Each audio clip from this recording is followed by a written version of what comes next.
Hello बच्चों, नमस्कार। आइए, आज एक पेपर मैंने सेट किया है प्री बोर्ड परीक्षा के लिए। ये सेट किया हूँ, ठीक है ना। कक्षा 10 का गणित का है और बोर्ड परीक्षा के लिए भी मॉडल पेपर है और बोर्ड परीक्षा में भी इसके प्रश्न आएंगे, ठीक है ना। तो पूरा जो है वीडियो अंत तक जरूर देखा करिए। 2-4 प्रश्न देखेंगे शुरू में तो फिर बात नहीं समझ में आती है। फुर्सत होके बैठिए और पूरा वीडियो देखिए। अब वीडियो पसंद आए तो लाइक कर दिया करें वीडियो को। अपने साथियों और लड़कियां भी अपने सहेलियों को, लड़के अपने साथियों को शेयर कर दें वीडियो, और चैनल को सब्सक्राइब कर लें कि इसी तरह की वीडियो मिलते रहे आप लोगों को, ठीक है ना। तो आइए शुरू करते हैं। यह पेपर खंड का बहुविकल्पी प्रश्न 20 रहते हैं। खंड खा 2 भागों में बटा होता है। खंड का के लिए क्या है, OMR शीट में 20 विकल्पी हल करके उनको भरना पड़ता है और खंड बा में कॉपी में इनको हल करना पड़ता है। तो देखते हैं पहला प्रश्न। ये अपना निर्देश यहाँ पे देख लें, पढ़ लें। पहला प्रश्न देखते हैं, देखिए।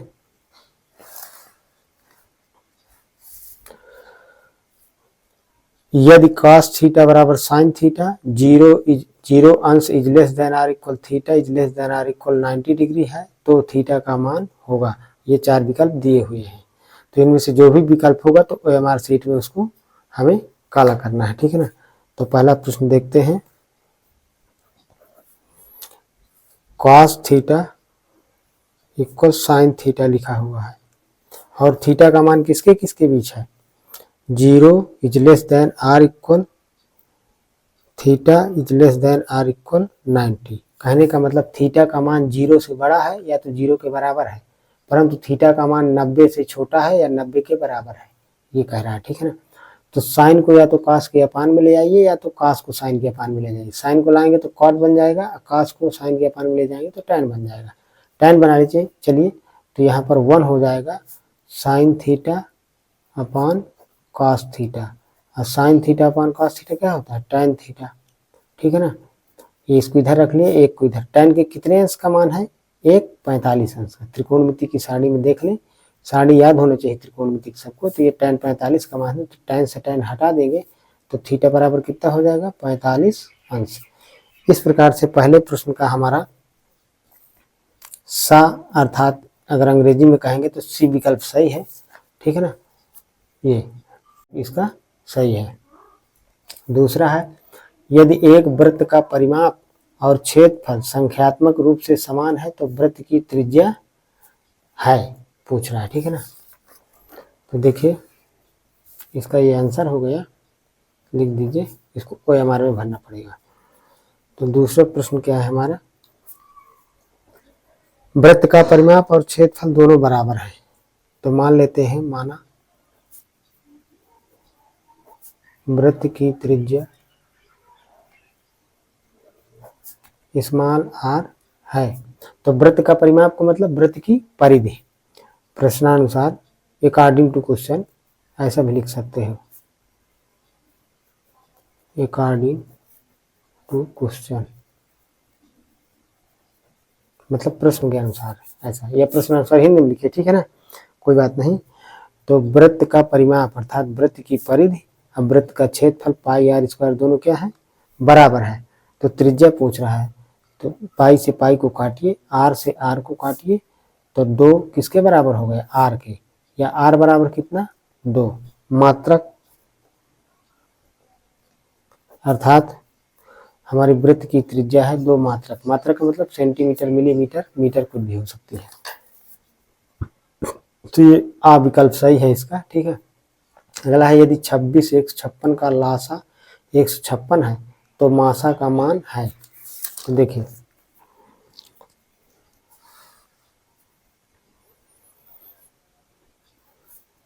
छब्बीस और 156 दो संख्या दी हुई है। तो प्रथम संख्या को हम P कहते हैं और द्वितीय संख्या को Q कहते हैं। 26 156 LCM कितना दिया हुआ है, LCM दोनों का 156 ही है, ठीक है ना, दोनों का LCM। तो हमें क्या निकालना है, HCF। HCF बराबर क्या, हम जानते हैं दो संख्याओं का गुणनफल बराबर LCM गुणे दोनों संख्याओं का LCM गुणे दोनों संख्याओं का HCF, ठीक है ना। तो डायरेक्ट सूत्र लगा देंगे, HCF बराबर प्रथम संख्या गुणे दो तीन संख्या बटे दोनों संख्याओं का एलसीएम। एलसीएम ये फार्मूला होता है, या इधर ठीक है ना, गुणा कर देंगे तो HCF गुणे एलसीएम बराबर प्रथम संख्या गुणे द्वितीय संख्या, बात वही है। तो P 26, Q का मान 156, लासा कितना है 156 ही है, तो 156 को 156 से काट दीजिए तो कितना बचा 26। तो दोनों संख्याओं का HCF कितना आ गया 26 हो गया। इसका आ विकल्प सही है। आ का मतलब ए विकल्प, ठीक है ना, पेपर में बोर्ड परीक्षा में A A B C ऐसा कुछ भी आ सकता है, ठीक है। अगला चौथा प्रश्न है,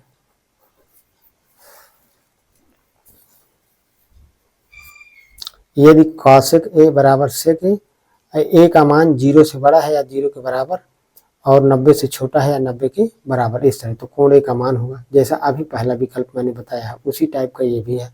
तो यहाँ cosec sec दिया है, तो देखिए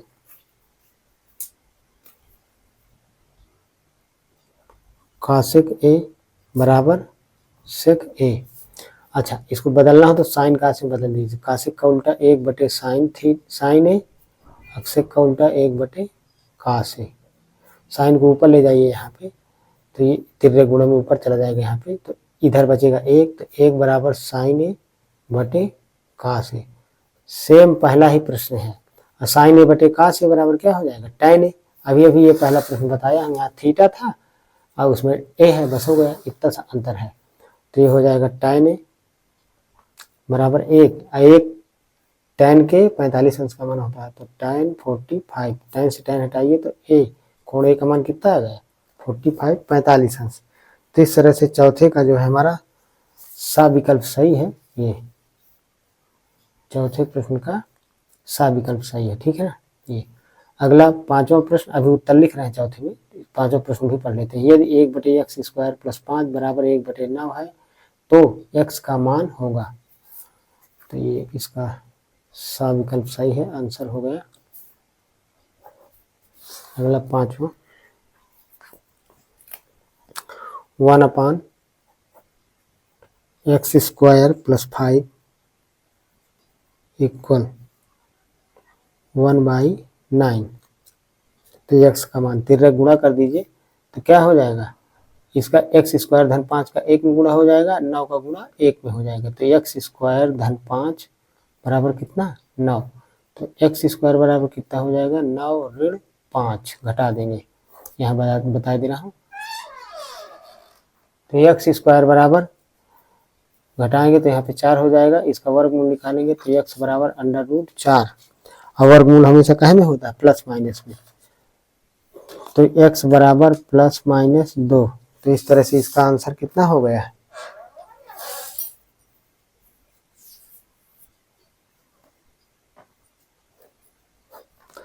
इसका आंसर हो गया +-2। इसका आ विकल्प सही है पांचवें प्रश्न का, ठीक है। अगला, इसका ए विकल्प सही है। समीकरण 5x² - 3x धन का 2 बराबर 0 के मूलों का योग होगा, ठीक है ना।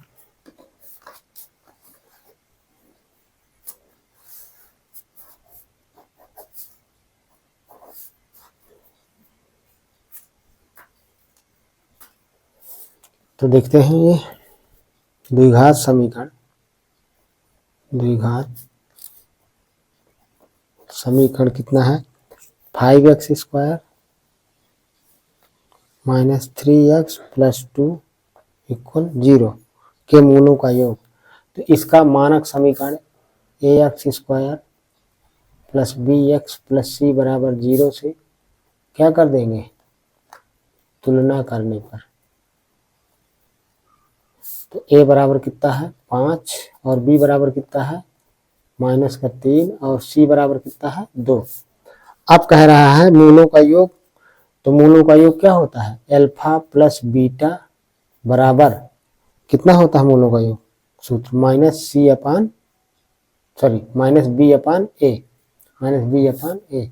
तो अल्फा + बीटा, माना पहला मूल अल्फा दूसरा मूल बीटा है, तो माइनस b का मान कितना है -3, तो माइनस में क्या हो जाएगा +3, c का मान a का मान कितना है 5। तो मूलों का योग हो जाएगा, इसका आंसर 3/5। तो इस तरह से छठवें प्रश्न का आ विकल्प सही है। आ का मतलब ए विकल्प, ठीक है ना। अगला सातवां आंसर हो गया ये देखिए 3/5। सातवां प्रश्न है यदि त्रिभुज ABC और त्रिभुज DEF में AB बटे DE बराबर BC बटे FD है तो ये समरूप होंगे जब कौन सा विकल्प सही होगा, मतलब कौन सा कोण बराबर होंगे, कौन से कोण बराबर होंगे कि ये त्रिभुज क्या होंगे, समरूप होंगे, क्योंकि भुजाओं का अनुपात बराबर दिया हो। आइए थोड़ा चित्र बना लेते हैं इसका।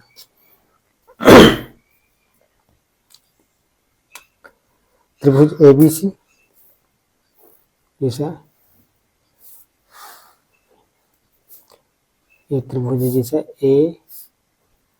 ABC और दूसरा त्रिभुज कितना है DEF, दूसरा त्रिभुज है DEF। प्रश्न में दिया है AB बटे DE, AB बटे DE बराबर BC बटे FD, BC बटे FD इतना दिया हुआ है।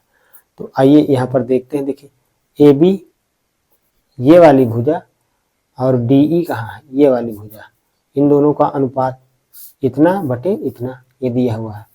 फिर इसके बाद BC बटे FD, तो BC कहाँ पे है, ये BC बटे FD, FD का मतलब ये वाली भुजा, समझ रहे हो ना। तो अब देखिए दो भुजाएं ये, तो इन दोनों भुजाओं के बीच कौन सा कोण आ रहा है, कोण B। ध्यान से देखिए इन दोनों भुजाओं के बीच कोण B आ रहा है, इन दोनों भुजाओं के बीच कौन सा कोण आ रहा है, कोण D आ रहा है यहाँ पे। इसका मतलब अगर कोण B कोण D के बराबर होगा तभी ये दोनों त्रिभुज क्या होंगे, समरूप। तो कोण B बराबर कोण D, ये वाला विकल्प सही है इसका आ। समझ में आया कि नहीं, ये इस तरह है, तो इसका आ विकल्प सही होगा ये, ठीक है। इसके बाद आठवां प्रश्न देख लेते हैं। यदि एक समबाहु त्रिभुज ABC की भुजा 2A है तो उसके प्रत्येक शीर्ष लंब की लंबाई होगी, जितना एक शीर्ष लंब की लंबाई होगी उतनी ही अन्य दो शीर्ष लंबों की लंबाइयां उतनी ही होगी, ठीक है ना। तो एक की निकाल लेंगे, बाकी दोनों की वही होगी। त्रिभुज क्योंकि क्या है, समबाहु है, तो एक समबाहु त्रिभुज बना हुआ है, मान लेते हैं त्रिभुज का नाम है ABC। इसे प्रश्न में कह भी रहा है ABC, तो इसकी प्रत्येक भुजा की लंबाई कितनी है 2A और इसकी भी कितनी है 2A।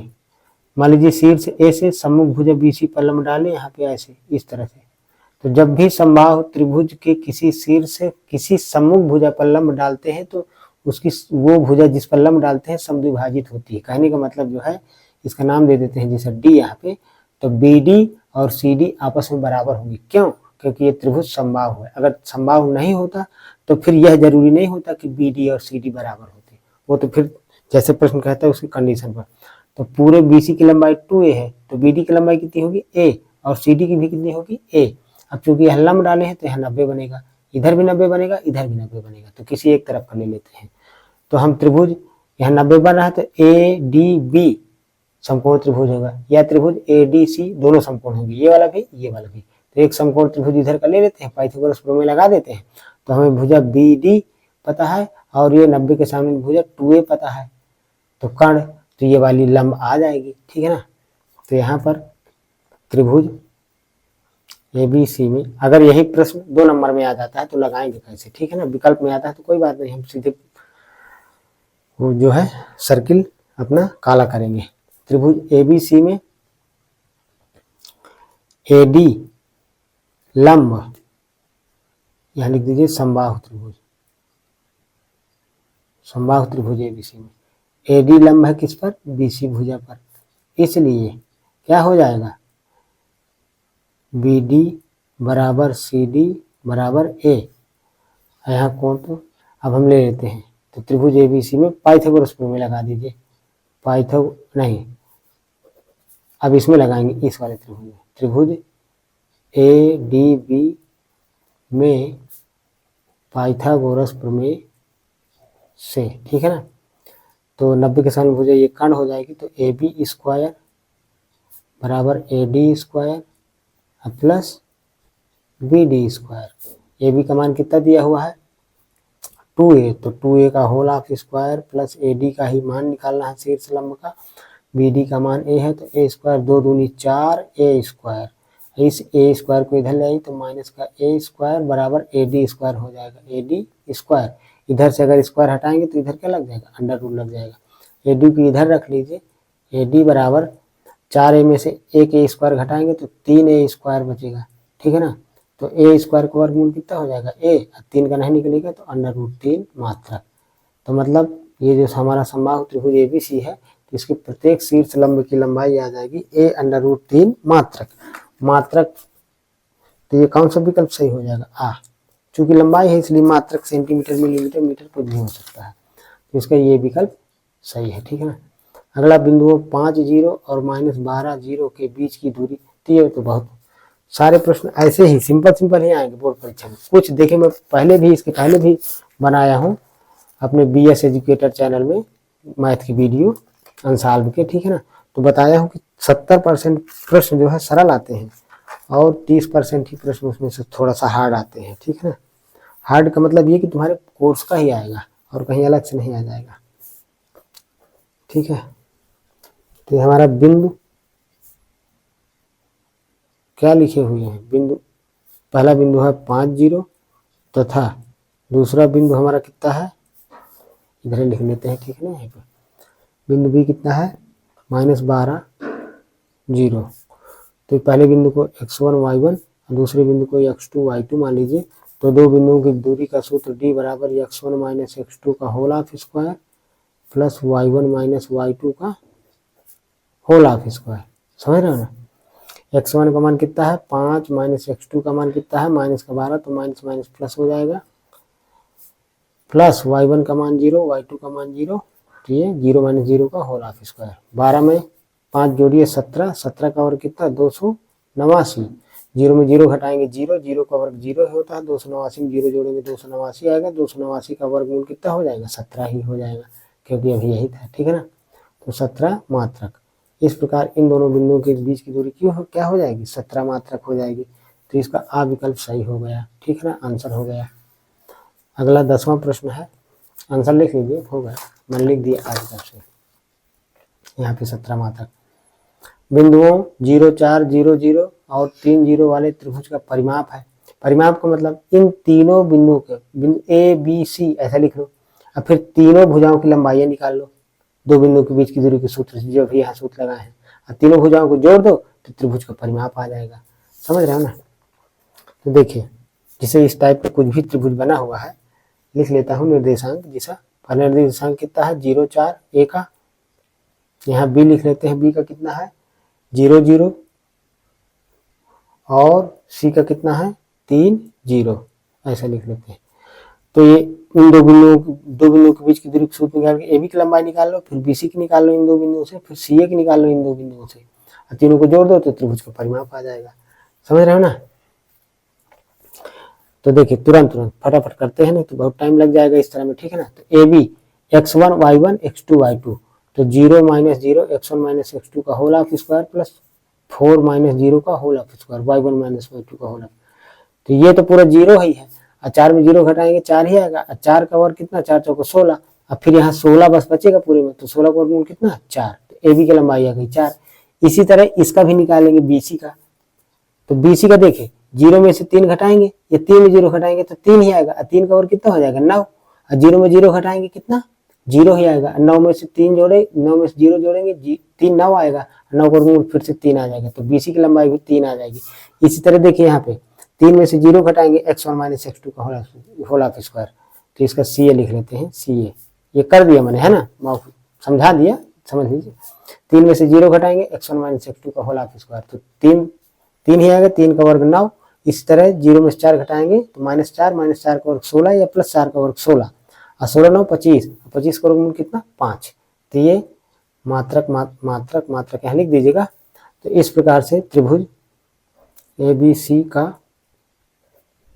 परिमाप क्या हो जाएगा, तीनों भुजाओं को जोड़ देंगे, A B plus B C plus C A, अर्थात 4 + 3 + 5 जोड़ दीजिए, कितना हो जाएगा 12 मात्रक। इस तरह से उस त्रिभुज का परिमाप हमारा कितना हो गया 12 मात्रक। समझ रहे हो ना। तो इसका 10वें का आ विकल्प सही है यहाँ पे, ये वाला। 11वां सेक थीटा बराबर 2, तो थीटा का मान ज्ञात करिए।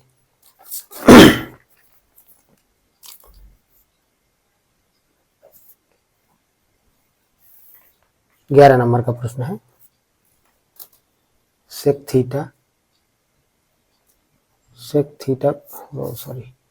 थीटा बराबर 2, तो थीटा का मान देखिए, तो इसको सेक के, ये सेक के 60 अंश का मान है, ये हमें त्रिकोणमिति की साइड में देख लीजिए, याद होना चाहिए। तो यहाँ पर सीधे क्या लिख देंगे, सेक 60 अंश सेक थीटा, तो सेक से सेक हट जाएगा, तो थीटा बराबर 60 है।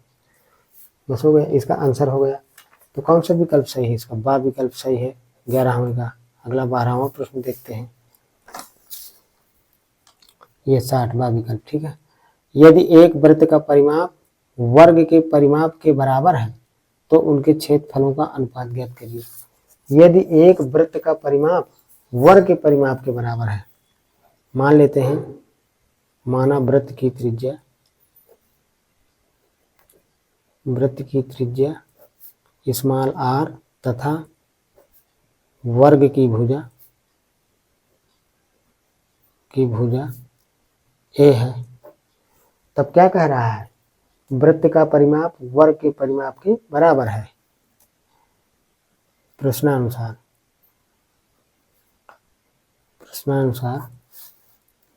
वृत्त का परिमाप मतलब 2πr परिधि, वर्ग का परिमाप का मतलब 4 गुणे भुजा, तो 4a, ये आपस में बराबर है।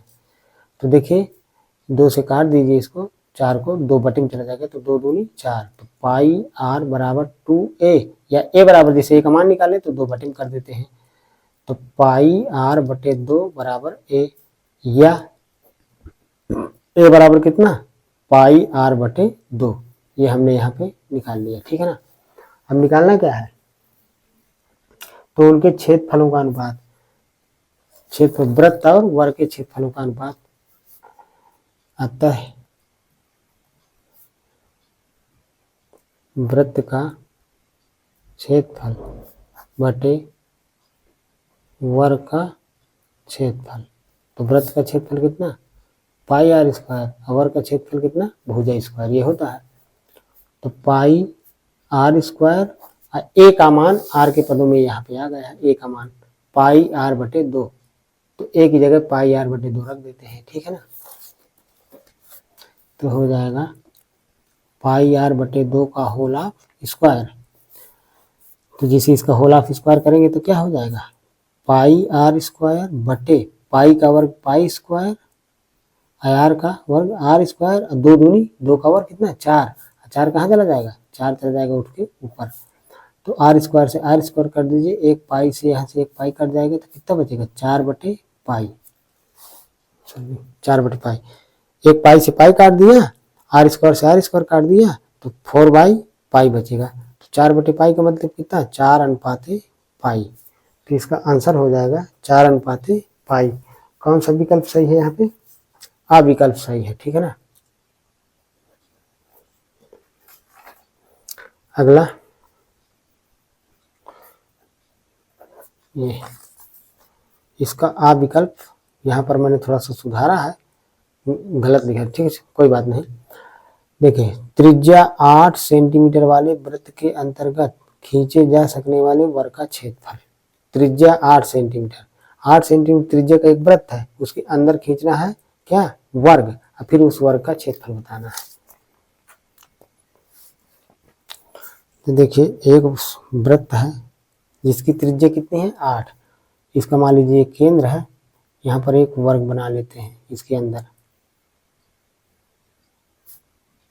इस तरह से, और इसकी त्रिज्या कितनी है, जैसे ये त्रिज्या कितनी है 8, केंद्र से परिधि, परिधि पर तो ये शीर्ष छुएगा ए बी सी डी, अब केंद्र से परिधि, ये शीर्ष भी परिधि को छुएगा, तो ये भी 8 होगी, इस प्रकार से 8 ये वो केंद्र है, ठीक है ना।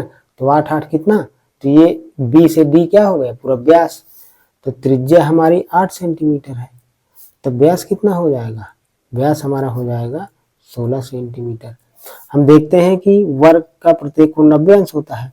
तो अगर हम ये त्रिभुज मान लें, त्रिभुज बी सी डी या त्रिभुज बी ए डी, समकोण त्रिभुज 2 ठो बन रहा है, तो समकोण त्रिभुज पाइथागोरस प्रमेय लगा देते हैं। माना वर्ग की भुजा ए है, मान लेते हैं इसे, माना वर्ग की भुजा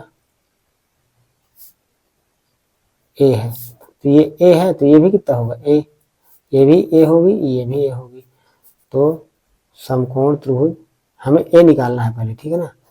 समकोण त्रिभुज किसमें, चाहे इस वाले त्रिभुज में ले लें चाहे इस वाले त्रिभुज में, तीसरे में ले लेते हैं। चलिए बी सी डी में पाइथागोरस प्रमेय से, ठीक है ना। तो 90 के सामने भुजा बी डी क्या हो जाएगी, काट, तो बी डी स्क्वायर बराबर सी डी स्क्वायर या B C square plus C D square.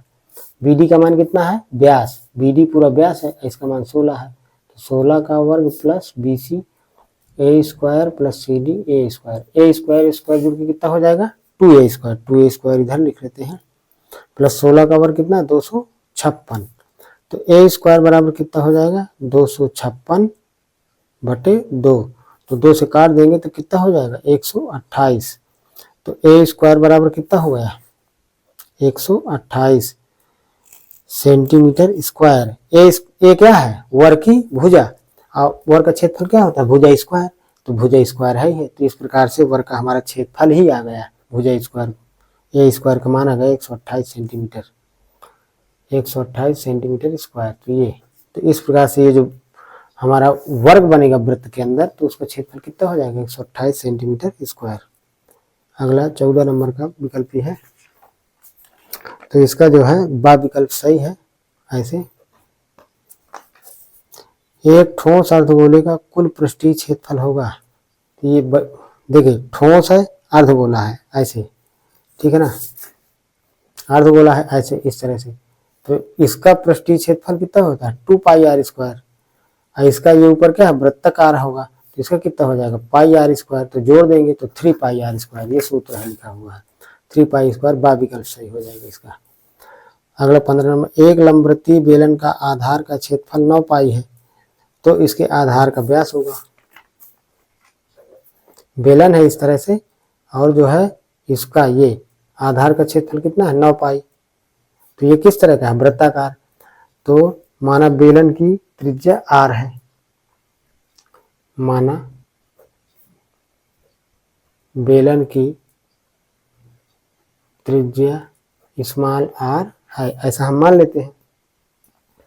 तो स्मॉल तो उसके आधार का, तो ये क्षेत्रफल इसका दिया हुआ है, तो वृत्त का क्षेत्रफल कितना होता है पाई आर स्क्वायर, तो पाई आर स्क्वायर बराबर कितना दिया है 9 पाई दिया ही हुआ है यहाँ पे 9 पाई। तो पाई से पाई को काट दीजिए, तो आर बराबर कितना, आर स्क्वायर बराबर 3 का स्क्वायर इसलिए, तो स्क्वायर से स्क्वायर कर दीजिए 3 का 9, तो आर बराबर कितना 3 सेंटीमीटर। इसलिए व्यास कितना हो जाएगा, व्यास का मतलब त्रिज्या का दुगुना, तो त्रिज्या का दुगुना कितना 6 सेंटीमीटर। तो ये इसका जो है दा विकल्प सही है, 15वें का दा विकल्प सही है, ठीक है ना। ये वाला। अगला, यदि 20 निरीक्षणों का समांतर माध्य 30 है तो उनका योगफल बताइए। 600 होगा योगफल, ठीक है ना, अभी बता देते हैं।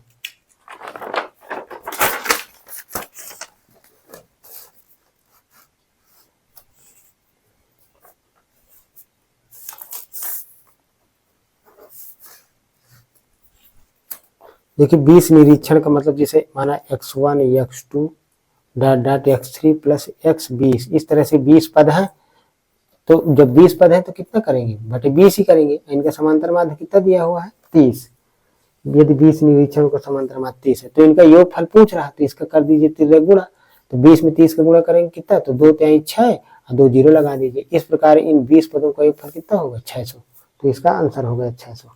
इसका बा विकल्प सही है 16वें का। अगला 17वां प्रश्न है,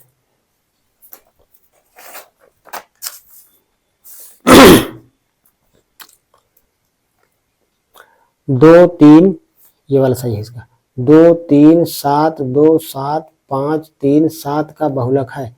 तो यहाँ पर 7 3 बार आया है और 3 2 बार ही आया है, 2 भी 2 बार आया है, 5 एक बार आया है। तो जो संख्या सबसे अधिक बार आए वह उसका बहुलक होता है। तो इसका बहुलक क्या होगा? 7। ठीक है। अगला 1 से 15 तक की सम संख्याओं का समांतर माध्य। तो 1 से 15 तक की सम संख्या लिख लेते हैं। अगला 18 नंबर, इसका जो है 7 होगा बहुलक। 18वां प्रश्न है। तो 1 से 15 तक की सम संख्या कौन कौन सी होंगी? 2 4 6 8 10 12 14। 2 4 6 8 10 12 14, इनका समांतर माध्य निकालना है। तो समांतर माध्य x बार बराबर इन सभी को जोड़ के कट संख्या 1 2 3 4 5 6 7, 7 से भाग 2 दे। तो 2 + 4 + 6 + 8 + 10 + 12 + 14 अपन कितना? 7। क्योंकि ये किस तरह का समांतर माध्य है? अवर्गीकृत आंकड़ों का। तो सूत्र कौन सा लगेगा? पदों का योग बटे पदों की संख्या। तो पदों की संख्या कितनी है? 7 और पदों का योग, फिर बोल रहा हूँ, समांतर माध्य बराबर पदों का योग बटे पदों की संख्या। जोड़ लीजिए, 4 2 6 6 12 12 8 20 20 10 30 30 12 42 42 14 कितना? 56। 7 से भाग दीजिए, 7 8 56। इस प्रकार से समांतर माध्य हमारा आ गया इसका 8। तो इसका कौन सा विकल्प सही है देख लेते हैं। 18वें का बा विकल्प सही है। 19वां प्रश्न आगे देखते हैं। ठीक है। यदि समीकरण 2x² - 8x + c = 0 के मूल बराबर है तो c का मान ज्ञात कीजिए। तो देखिए, मूल बराबर है, द्विघात समीकरण है, द्विघात समीकरण कितना है? 2x² - का 8x + का c = 0।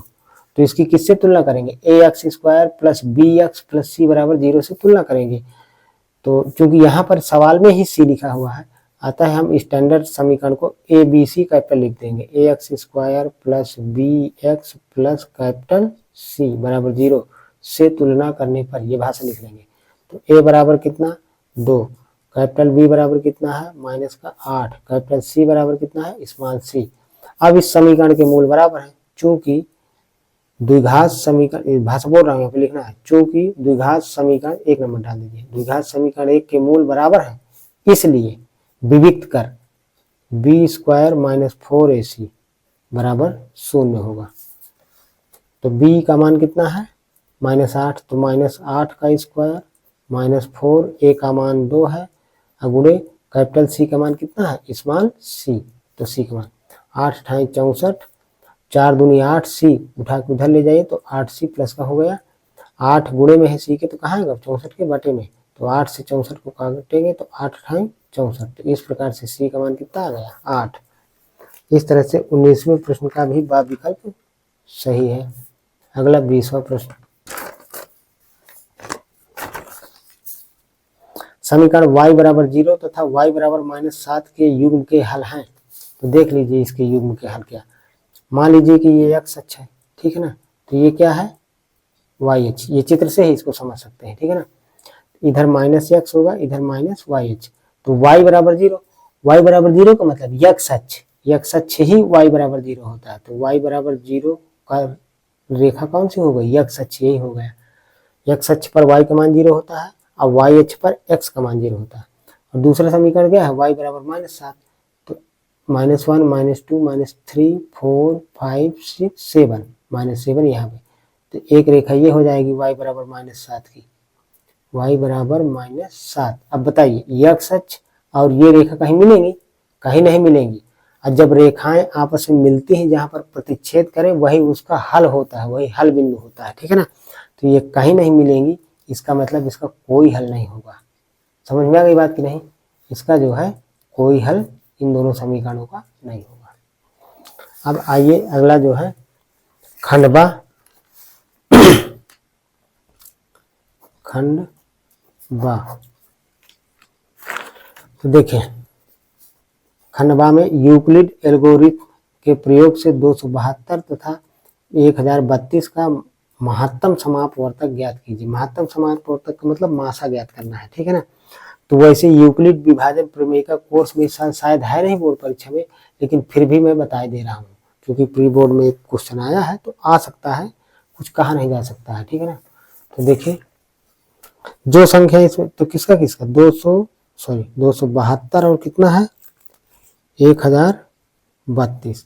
इन दोनों में जो छोटी संख्या हो तो छोटी संख्या से भाग देते हैं बड़ी को, ठीक है ना। तो ये हो जाएगा, यही है यूक्लिड विभाजन प्रमेय का। या दूसरी एक लिख के हम उसको कर सकते हैं, 272 भागे कितना 1032। तो भाग दीजिए, इसका कितना आ जाएगा, मतलब कई बार जा रहा है भाग इसमें और कितना शेष बचेगा। तो 2 पंचे 10 लगभग 4 बार जाएगा, देख लेते हैं 4 बार जाएगा कि नहीं। तो 4 दूनी 8, 4 सत्ते 28, 2 4 दूनी 8, 8 2 10, 1088। 4 बार ज्यादा हो जा रहा है तो 3 बार जाएगा। तो 3 दूनी 6, 7 3 21 की 1 खांसी लाए 2, 3 दूनी 6 2 8 हो गया 816। यहाँ उधार लेंगे, 12 में से 6 गया 6, यहाँ में से 2 में से 1 गया 1, 10 में से 8 गया 2, 2 16। अब फिर जो ये शेष आए इस शेष में से इससे भाग देंगे 272 का। तो कई बार भाग जाएगा, एक ही बार। तो 216 1 के 216। फिर इसको घटा दीजिए, 12 में से 6 गया 6, यहाँ 6 में से 1 गया 5। फिर इस जो शेष आया तो इससे भाग देंगे 216 से, तो 216। कई बार इसका भाग जाएगा देखते हैं, 3 बार जाएगा क्योंकि 50 का 4 में गुणा करेंगे 200 और फिर 4 छंग 24 तो 224 हो जाएगा। तो ये 3 बार जाएगा। तो 6 त्रिक 18 हासिल आए 1, 5 3 15 1 16, 168 हो जाएगा। 16 में से 8 गया 8, यहाँ 10 में से 6 गया 4। फिर 48 से भाग दीजिए इसमें 256 में, तो 48 1 के 48 कितना आएगा घटाने पर यहाँ पे 16 में से 8 गया 8। फिर 8 से भाग देंगे 48 का, तो 8 छंग 48। अब जो हमारी संख्या ये बचे यहाँ पे, ये जो हमारी भाज्य है वही हमारा मासा होगा। तो इस प्रकार से इसका मासा कितना हो गया 272 और 1032 का मासा हो गया हमारा कितना 48 आता है। HCF ऑफ 272 और 1032 का मासा हो गया 48। यही हमारा आंसर है। ये यूक्लिड विभाजन प्रमेय का ही है, ये भाग विधि जो मैंने अभी बताया है, ठीक है ना। उसको अलग अलग लिखेंगे तो स्टेप बाय स्टेप हो जाएगा, नहीं तो सीधे से डायरेक्ट लगा दीजिए यूक्लिड विभाजन प्रमेय का ही है, ठीक है। तो ये कौन सा खंड बा का पहले का नंबर प्रश्न था, सॉरी मैंने नंबर नहीं डाला था यहाँ पे। अब इसके बाद ख नंबर, के किस मान के लिए समीकरण इतना के मूल बराबर है। ये के किस मान के लिए समीकरण इतने के मूल बराबर है, ठीक है ना। तो द्विघात समीकरण लिखा हुआ है यहाँ पे लिखेंगे, द्विघात समीकरण भाषा लिखेंगे, द्विघात समीकरण 2x² माइनस के x माइनस 1 बराबर 0। तो 2x² माइनस के का अंदर गुणा कर दीजिए पहले, तो माइनस के x माइनस माइनस प्लस के बराबर 0। तो मूल बराबर है, तो मूल बराबर है तो a बराबर यहाँ पे कितना है 2, अब b बराबर कितना है माइनस के और c बराबर कितना है के। ax² plus bx plus c बराबर 0 से तुलना कर लेंगे, चूंकि यहाँ भाषा लिखेंगे, भाषा लिख लीजिए इसलिए मैं बोल देता हूँ, लिखता नहीं, ठीक है ना। चूंकि द्विघात समीकरण इसके मूल बराबर है इसलिए विविक्त कर b² माइनस 4ac बराबर कितना होगा 0। तो b² का मान कितना है माइनस का के, b का मान तो स्क्वायर माइनस 4, a का मान 2, c का मान कितना है के बराबर 0। तो k² बराबर माइनस 4 दूनी 8 के बराबर 0। इन दोनों में क्या कॉमन है के, तो k माइनस 8 बन जाएगा। अब k में 2 गुणनखंड बन गए तो एक बार k बराबर 0 हो जाएगा, एक बार k माइनस 8 बराबर 0, तो k बराबर 0। तो एक तो k का मान 0 हो गया पहले नंबर में, दूसरे नंबर में कितना हो जाएगा k माइनस 8 बराबर 0, तो k बराबर कितना 8। तो इस तरह से जो है के दो मान आ गए 0 और 8, तो ये दोनों आंसर हो जाएंगे के। ठीक है, इस तरह से। अगला है ग नंबर है प्रश्न हमारा, मान ज्ञात कीजिए। यह है त्रिकोणमितिक प्रश्न। 5 cos square 60 minus 4 cosec square 30 अंश minus tan square 45 plus cos square 90 का मान ज्ञात करिए। तो प्रश्न हमारा लिख लेते हैं। 5 cos स्क्वायर 60 अंश माइनस 4 sec स्क्वायर 30 अंश माइनस tan स्क्वायर 45 अंश प्लस cos स्क्वायर 90 अंश। 5 cos 60 का मान कितना होता है 1/2 का होल ऑफ स्क्वायर, ऐसे। ठीक है ना, माइनस 4 गुणे sec 30 का मान कितना होता है। देखिए जो cos 30 का मान होता है उसको पलट दीजिए तो cos 30 का मान अगर नहीं आया, देखिए cos 30 का मान कितना होता है, cos 30 का मान √3/2 होता है। तो sec 30 का कितना हो जाएगा 2/√3, तो ये 2/√3 हो जाएगा sec 30 का मान whole of square minus tan 45 का मान 1 का वर्ग प्लस cos 90 का मान 0 का वर्ग। इस तरह से 5 1 का वर्ग 1 होगा, 2 का वर्ग 4 हो जाएगा, तो 5 गुणे 1 तो बस 5/2 दूनी 4 माइनस ये 2 दूनी 4 और ये 4 यहाँ, तो भाई 2 का वर्ग 4, ये 4 गुणे में तो 4 चौको 16, √3 का वर्ग 3 माइनस का 1 और ये 0 ही हो जाएगा।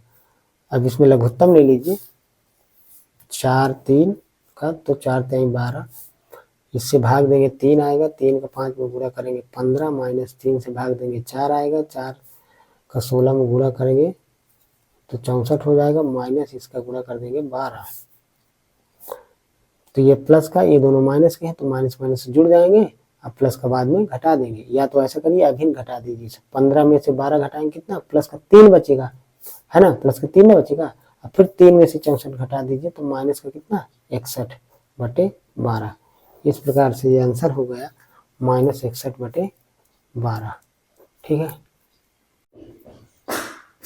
अगला घ नंबर प्रश्न है, सिद्ध करो कि 2 -√5 एक अपरिमेय संख्या है। इसको सिद्ध करना है कि 2 -√5 एक इरेशनल नंबर है, अपरिमेय संख्या है। ठीक है ना, तो देखिए हम मान लेंगे पहले इसको, माना कि करते हैं यहाँ से, माना कि 2 माइनस का √5 एक परिमेय संख्या है। इसलिए जब हमने इसको परिमेय मान लिया है तो क्या करेंगे, P/Q बराबर लिख लेंगे इसको 2 माइनस का √5। ठीक है ना, अब इसको हम जो है √5 को एक तरफ रखते हैं, 2 को P/Q की तरफ ले आते हैं। ठीक है ना, तो P/Q माइनस का 2 बराबर माइनस का √5। अब इसको जो है क्या करेंगे, माइनस से गुणा कर दीजिए तो 2 प्लस का हो जाएगा, P/Q कहेगा हो जाएगा माइनस का, √5 प्लस का हो जाएगा, मतलब √5 को हम प्लस का बना लिए। ठीक है ना, अब इसके बाद जो है इसके एलसीएम ले लेंगे तो कितना हो जाएगा 2Q माइनस P अपान कितना Q बराबर √5। ये यहाँ पे इतना हो गया, जहां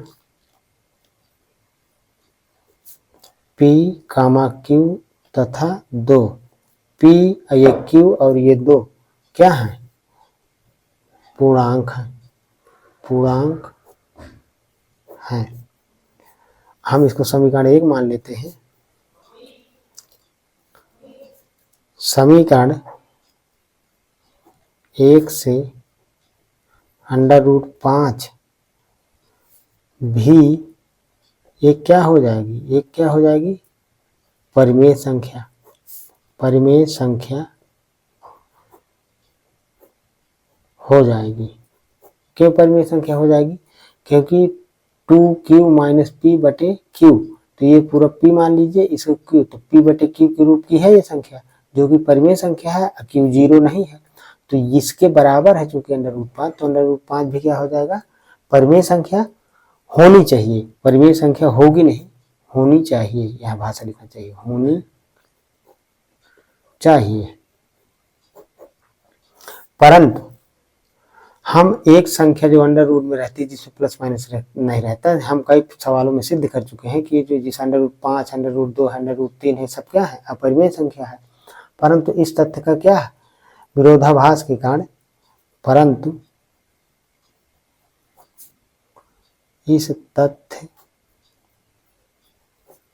के विरोधाभास के कारण, विरोधाभास के कारण √5 एक क्या है, अपरिमेय है, अपरिमेय है, ठीक है ना। जब अपरिमेय है, इसलिए हमारा कथन, हमारा मानना क्या है, असत्य है। क्या हमने माना था, हमने माना था कि ये एक परिमेय संख्या है, जो कि हमारा मानना क्या हो गया, असत्य हो गया इसके कारण। इसलिए 2 माइनस का √5 एक क्या है, एक अपरिमेय संख्या है, अपरिमेय संख्या है, यही सिद्ध करना था, ये सिद्ध हो गया। इस तरह से ये इसका हल हो गया, ठीक है ना। अगला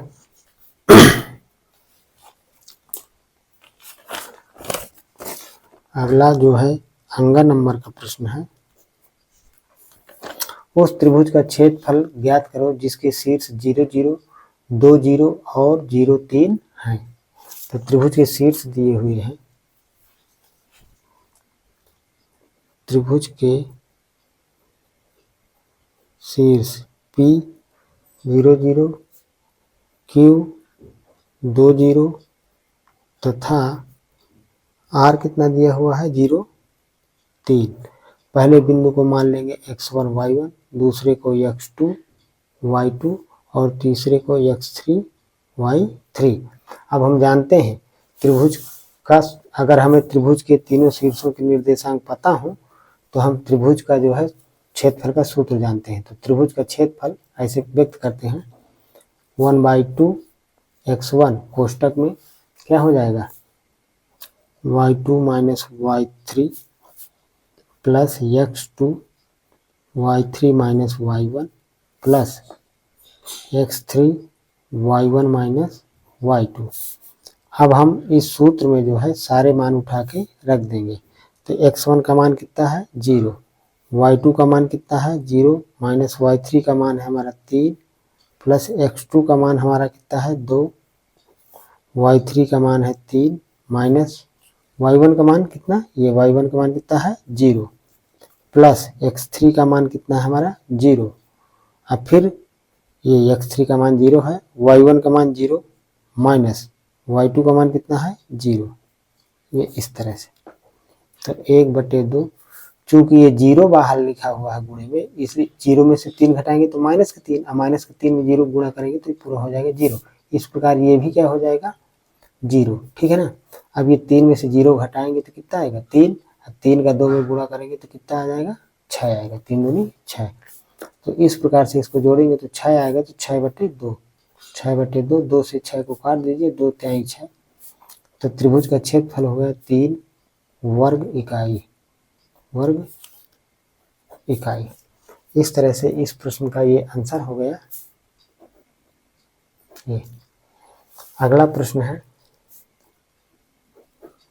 खंड बा के पहले का 4 नंबर अंतिम प्रश्न है।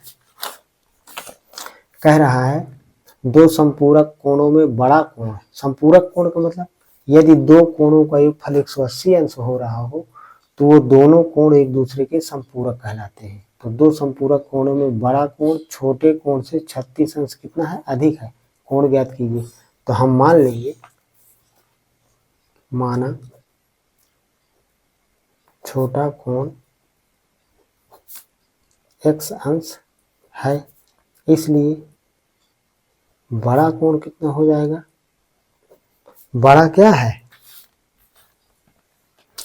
बड़ा वाला इससे 36 अंश अधिक है, तो बड़ा कोण कितना हो जाएगा x प्लस 36 अंश। अब दोनों कोणों का योग कितना है, समपूरक है, तो प्रश्नानुसार x प्लस 36 का योगफल कितना है 180।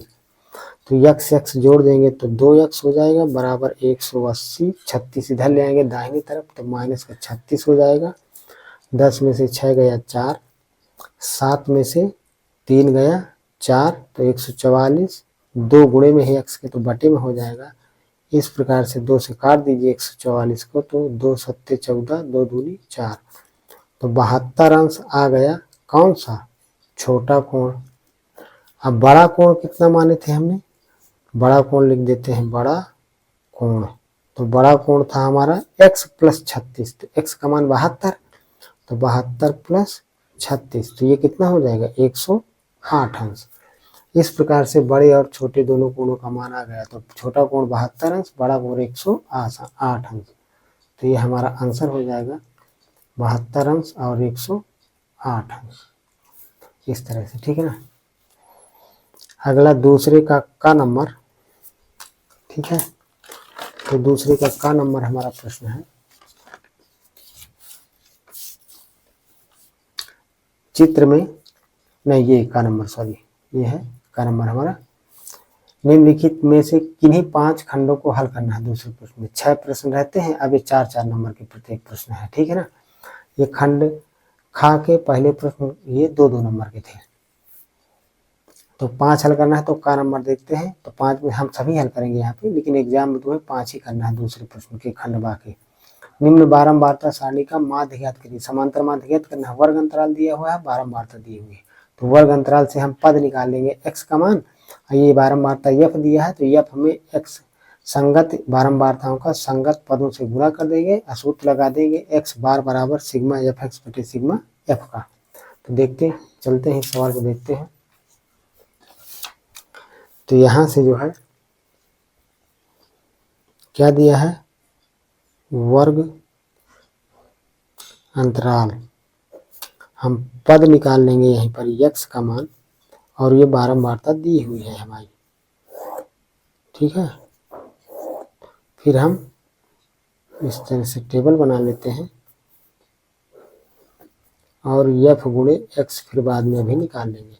वर्ग अंतराल कितना दिया हुआ है, 10 से 25, 25 से 40, कहाँ तक दिया है 100 तक, ये हो जाएगा 40 से 55, ठीक है ना।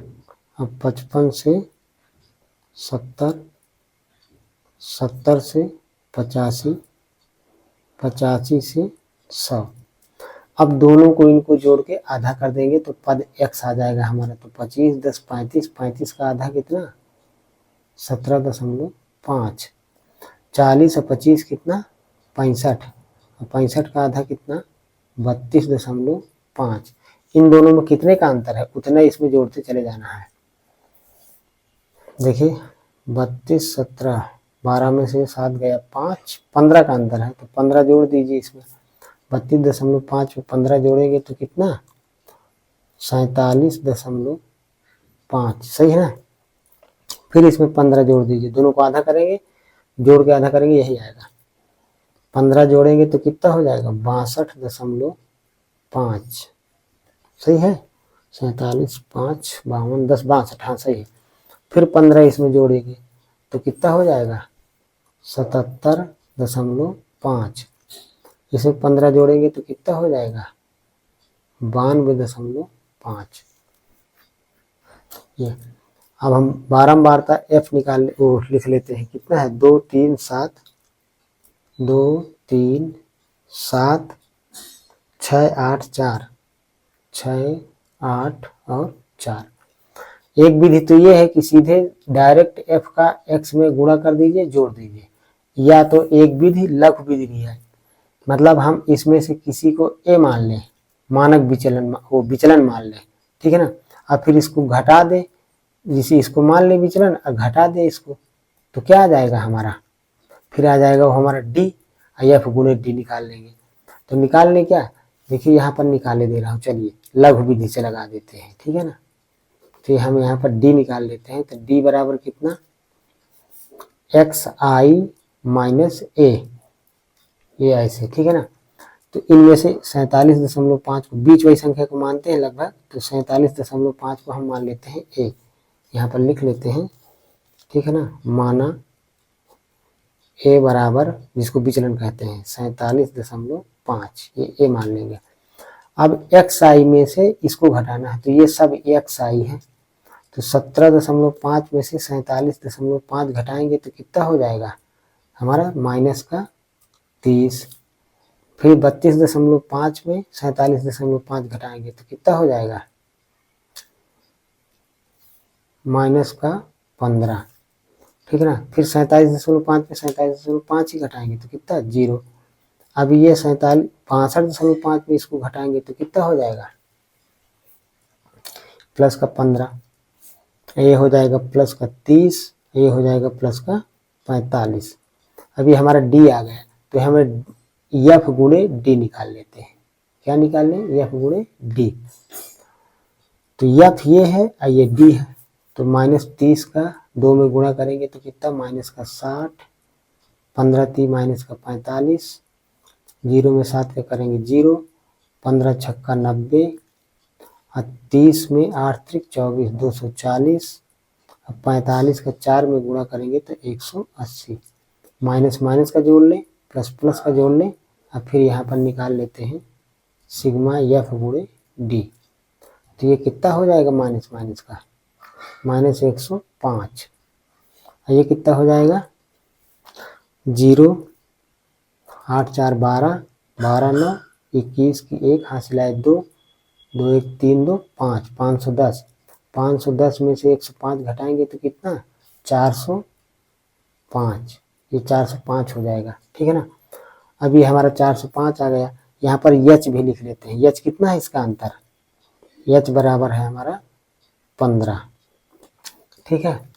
तो ये सवाल को नोट कर ले पहले इस तरह से जो है, ठीक है। तो एच बराबर हो गया 15।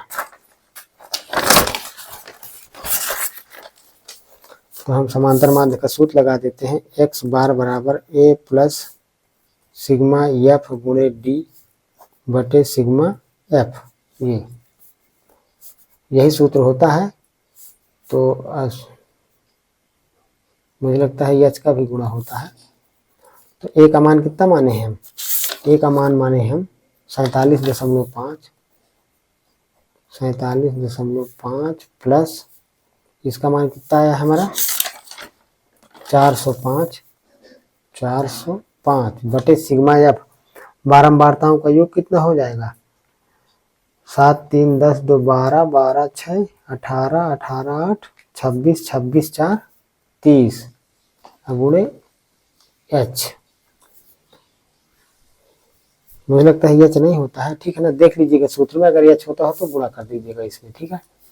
इसको काट दीजिए, 47.5 प्लस 5 से काट दीजिए, 5 8 40, 5 1 5, 5 छक्का 30, 3 से काट दीजिए तो 27 आ जाएगा। इसको 3 से काटेंगे 2 आ जाएगा, 27 को 2 से काटेंगे तो कितना हो जाएगा 13.5, 47.5 में 13.5 जोड़ेंगे तो 47 13 कितना 60, 60 1 61। इस तरह से समांतर माध्य हमारा 61 हो गया। ये हमारा क्या हो गया, आंसर हो गया।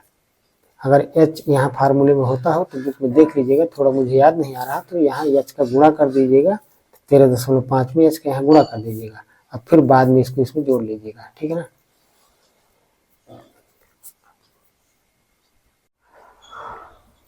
अगला प्रश्न है, चित्र में ये चित्र बना हुआ है OACB,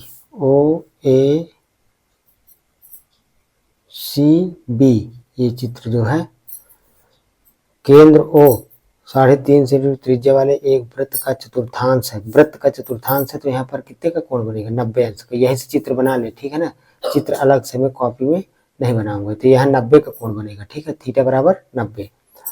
त्रिज्या कितनी है, 3.5 सेंटीमीटर। यदि ओडी बराबर 2 सेंटीमीटर, ओडी का मान कितना है 2 सेंटीमीटर, और ये पूरा ओए कितना होगा 3.5, और ओबी भी कितना होगा 3.5, क्योंकि ये भी त्रिज्या है और ये भी पूरी त्रिज्या है। ओडी का मान 2 सेंटीमीटर। तो छायांकित चतुर्थांश है, ये जो चित्र बना हुआ है वृत्त का चौथाई भाग है चतुर्थांश। यदि ओडी का मान 2 सेंटीमीटर हो तो छायांकित भाग का क्षेत्रफल ज्ञात कीजिए। इसका क्षेत्रफल निकालना है हमें। ओडी का मान 2 सेंटीमीटर है, ओए त्रिज्या है और ओबी भी क्या है त्रिज्या है, ठीक है ना। तो ये 3.5 ओबी भी होगा, 3.5 ओए भी होगा। हमें इसका क्षेत्रफल निकालना है। यहाँ पर कितने कोण बनेगा 90 अंश का, क्योंकि वृत्त का ये चतुर्थांश है। जो चित्र यहीं से बना ले, चित्र में कॉपी में नहीं बनाऊंगा, ठीक है ना। तो यही चित्र बना लीजिए। तो यहाँ पर क्या क्या दिया है देखिए, दिया हुआ है त्रिज्या बराबर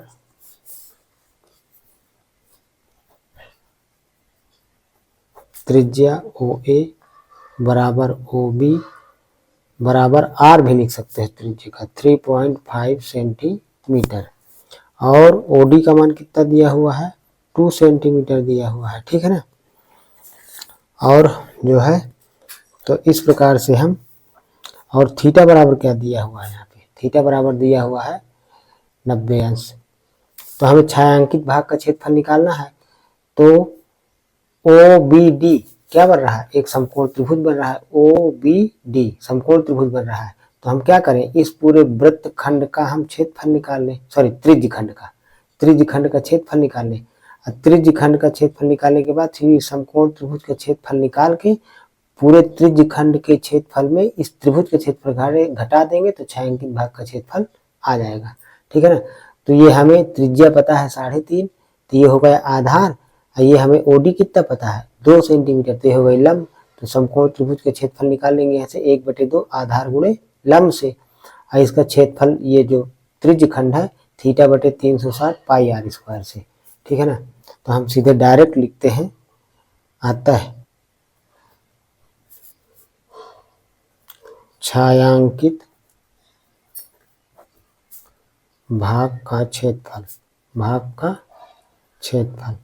ऐसे प्रदर्शित कर देते हैं। तो क्या हो जाएगा त्रिज्य खंड का क्षेत्रफल, तो सूत्र त्रिज्य खंड का क्या होता है θ/360 गुणे पाई आर स्क्वायर, जहां आर क्या है वृत्त की त्रिज्या, माइनस 1 समकोण त्रिभुज बीओडी का क्षेत्रफल, ऐसा लिख सकते हैं, या त्रिभुज बस लिख दीजिए, त्रिभुज बीओडी का क्षेत्रफल, क्योंकि समकोण ही है, ठीक है ना।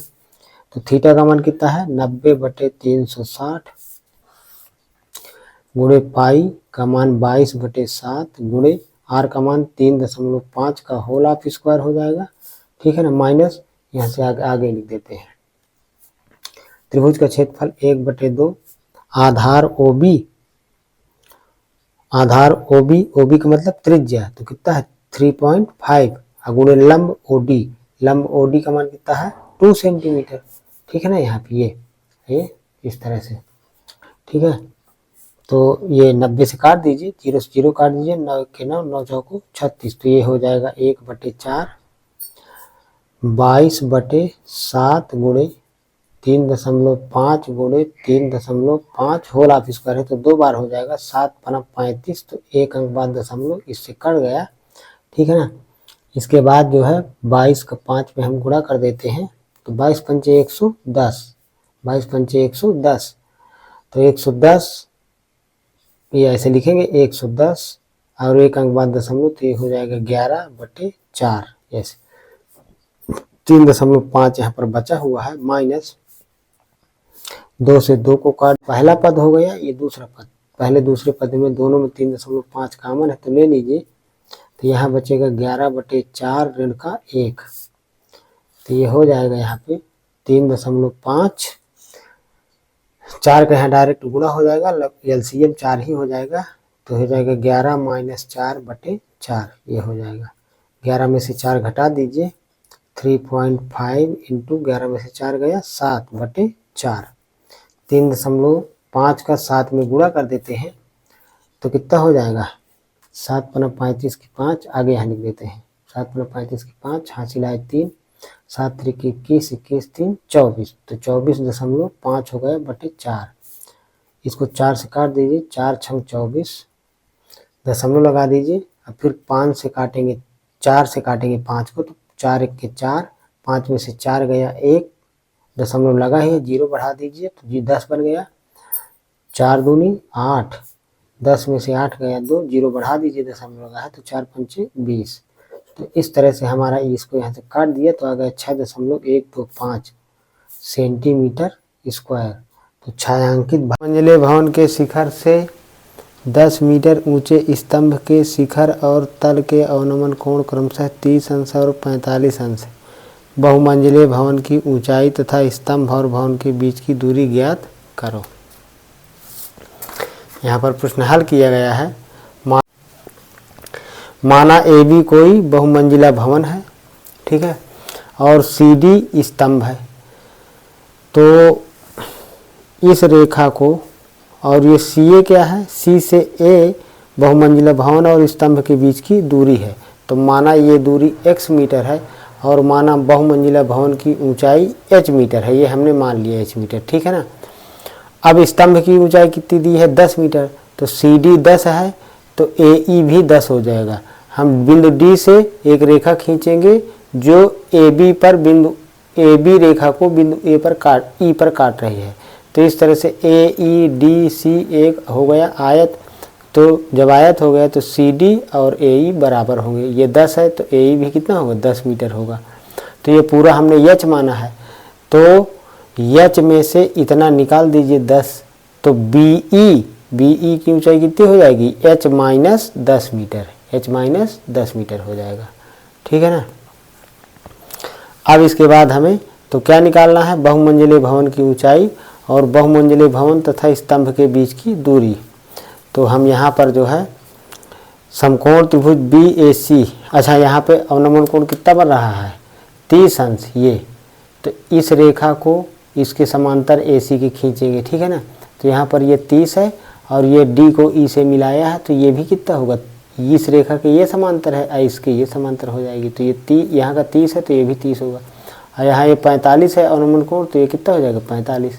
तो इस प्रकार से समकोण त्रिभुज बी ए सी से बी ए सी, यहाँ 45, यहाँ 90 बढ़ रहा है ना, तो क्या tan 45, तो tan बराबर लंब बटे आधार, लंब का मान कितना है, ये h मीटर, ये x मीटर, तो h बटे x, तो ये हो जाएगा tan 45 का मान 1, x का क्रॉस मल्टीप्लिकेशन हो जाएगा, तो 1 इंटू एक्स इक्वल एच, तो x इक्वल एच। ये इसको हमने एक समीकरण, मतलब जितना बहुमंजिला भवन की ऊंचाई होगी उतने बहुमंजिले भवन और स्तंभ के बीच की दूरी होगी, क्योंकि x बराबर h है यहाँ पर। अब हम समकोण त्रिभुज बी ई डी में ले लेंगे, ठीक है ना, किसमें, बी ई डी में। तो यहाँ कितना कोण बन रहा है, 30 अंश का, ऊंचाई कितनी हो जाएगी, h माइनस 10, ये कितना हो जाएगा, x, ठीक है। तो यहाँ पर वही लिखे हैं हमने, समकोण त्रिभुज बी ई डी में tan 30 अंश बराबर h माइनस 10 बटे x, ये इतना हो जाएगा, ठीक है ना। अब फिर tan 30 का मान 1 बटे √3 और √3 का h माइनस 10 में तिर्यक गुणा हो जाएगा, h का गुणा तिर्यक गुणा 1 में हो जाएगा। तो इस तरह से ये मल्टीप्लाई हो गया, ठीक है। आगे फिर जो है हम ये इसको उठा के इधर रख लेते हैं, माइनस 10 √3 को, तो कहेगा हो जाएगा प्लस 10 √3 बराबर h √3, इस h को इधर ले आएंगे तो माइनस का हो जाएगा। अब इन दोनों में कॉमन क्या है, h, तो ये हो जाएगा √3 माइनस 1 बटे 10 √3, √3 माइनस 1 इसके बटे में ले आइए, तो हो जाएगा 10 √3 बटे √3 माइनस 1 बराबर h। नीचे हर में √ नहीं होना चाहिए, तो इसका परिमेयकरण कर देते हैं, अर्थात √3 धन 1 का आंसर में गुणा कर देते हैं। परिमेयकरण का मतलब जो नीचे चिन्ह लगा हो उसके उल्टा चिन्ह का आंसर में गुणा कर देते हैं। तो h बराबर हो जाएगा 10 √3 बटे √3 माइनस 1 गुणे √3 प्लस 1 अपान √3 प्लस 1, ठीक है ना। इसका अंदर गुणा कर दीजिए तो कितना हो जाएगा, 10 3 त्रिकाई 9, 9 का वर्गमूल 3, तो हो जाएगा 10 गुणे 3 प्लस हो जाएगा 10 √3 चाहे रहने दीजिए, ना करिए, हटाइए, जो लिखा है उसको रहने दीजिए, ठीक है। लिख देते हैं जैसे है वैसे। 10√3 प्लस 1 ए माइनस बी, ए प्लस बी का सूत्र लग जाएगा, तो ये हो जाएगा ए स्क्वायर। ए स्क्वायर का मतलब √3 का स्क्वायर, √3 का स्क्वायर हो जाएगा √9, 9 का वर्गमूल 3, माइनस बी स्क्वायर का मतलब 1 का स्क्वायर 1, 3 में से 1 घटाएंगे कितना बचेगा 2, तो ये हो जाएगा, यहाँ पे लिख देते हैं, देखिए कितना हो जाएगा, h बराबर हो जाएगा 10 √3 धन 1 बटे 2, तो 2 पंच 10, 5 √3 का अंदर गुणा कर दीजिए, तो ये 3 त्रिकाई 9, 9 का वर्गमूल 3, 3 पचे 15 धन अंदर इसका गुणा करेंगे तो 5 √3 मीटर। ये ऊंचाई आ गई, और ऊंचाई के बराबर ही बहुमंजिला भवन और स्तंभ के बीच की दूरी है, तो x बराबर भी कितना आ जाएगा, x बराबर यही आ जाएगा 15 प्लस 5 √3 मीटर, अर्थात बहुमंजिला भवन और स्तंभ के बीच की दूरी उतनी ही होगी जितनी की बहुमंजिला भवन की ऊंचाई है। दोनों उत्तर यहीं पे ये आ गए, ठीक है ना। अगला प्रश्न है, एक समकोण त्रिभुज, देखिए एक समकोण त्रिभुज में सिद्ध करो कि कर्ण का वर्ग शेष दो भुजाओं के वर्गों के योगफल के बराबर होता है। इसका मतलब ये पाइथागोरस प्रमेय है, सिद्ध करना है, ठीक है ना। तो अगला घ नंबर है, जैसे मान लीजिए एक समकोण त्रिभुज है यहाँ पे, ठीक है, ए बी सी माना कोई समकोण त्रिभुज है जिसका कोण बी क्या है, समकोण है, ठीक है ना। तो कोण बी समकोण है, हम एक रचना करते हैं, कोण बी से सम्मुख भुजा, अर्थात ये कर्ण हो जाएगी त्रिभुज एबीसी की, सम्मुख भुजा एसी पर लंब डालेंगे, ये तो इधर लंब डालेंगे तो इधर भी 90 हो जाएगा और इधर भी 90 हो जाएगा, ठीक है, समझ रहे हो। तो अब यहाँ पर जो है हम यहाँ पे लिखेंगे, दिया है समकोण त्रिभुज, देखिए दिया है, लिख देंगे समकोण त्रिभुज ए बी सी। रचना में क्या लिखेंगे, रचना में लिखेंगे शीर्ष बी से एसी पर, इसका नाम डी दे देते हैं, एसी पर बीडी क्या किया, लंब डाला, या इतनी सारी भाषा ना लिख करके, इतनी सारी भाषा ना लिख करके क्या लिख देंगे, बीडी लंब एसी, इतना बस लिख दे, हो गया, ठीक है ना। तो दोनों में से जो मन हो वो लिख लीजिए। अब हम यहाँ पर देखिए समकोण, बड़े वाले समकोण त्रिभुज ए बी सी और छोटे समकोण त्रिभुज ए डी बी में एक बार लेते हैं, ठीक है। तो समकोण त्रिभुज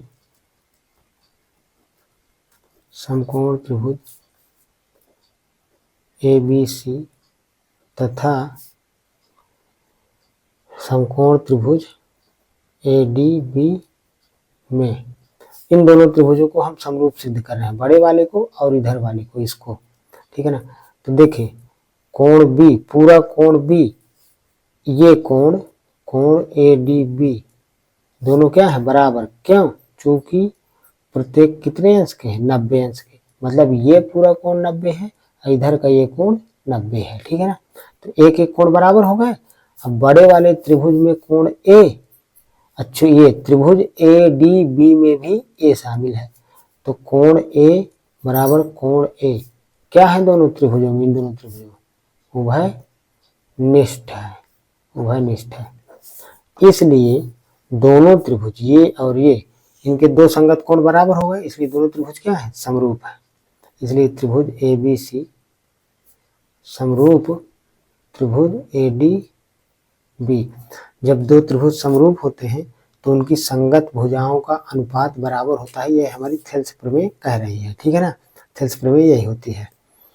तो यहाँ पर देखिए हम ले लेंगे जो है, तो छोटा वाला त्रिभुज क्या है, बड़े वाले त्रिभुज में कर्ण कौन है, AC, और ये कण हो गई, आधार हो गया लंब। तो हम लिख लेंगे, देखिए बड़े वाले त्रिभुज में ए बी बटे ए सी, और छोटे वाले त्रिभुज में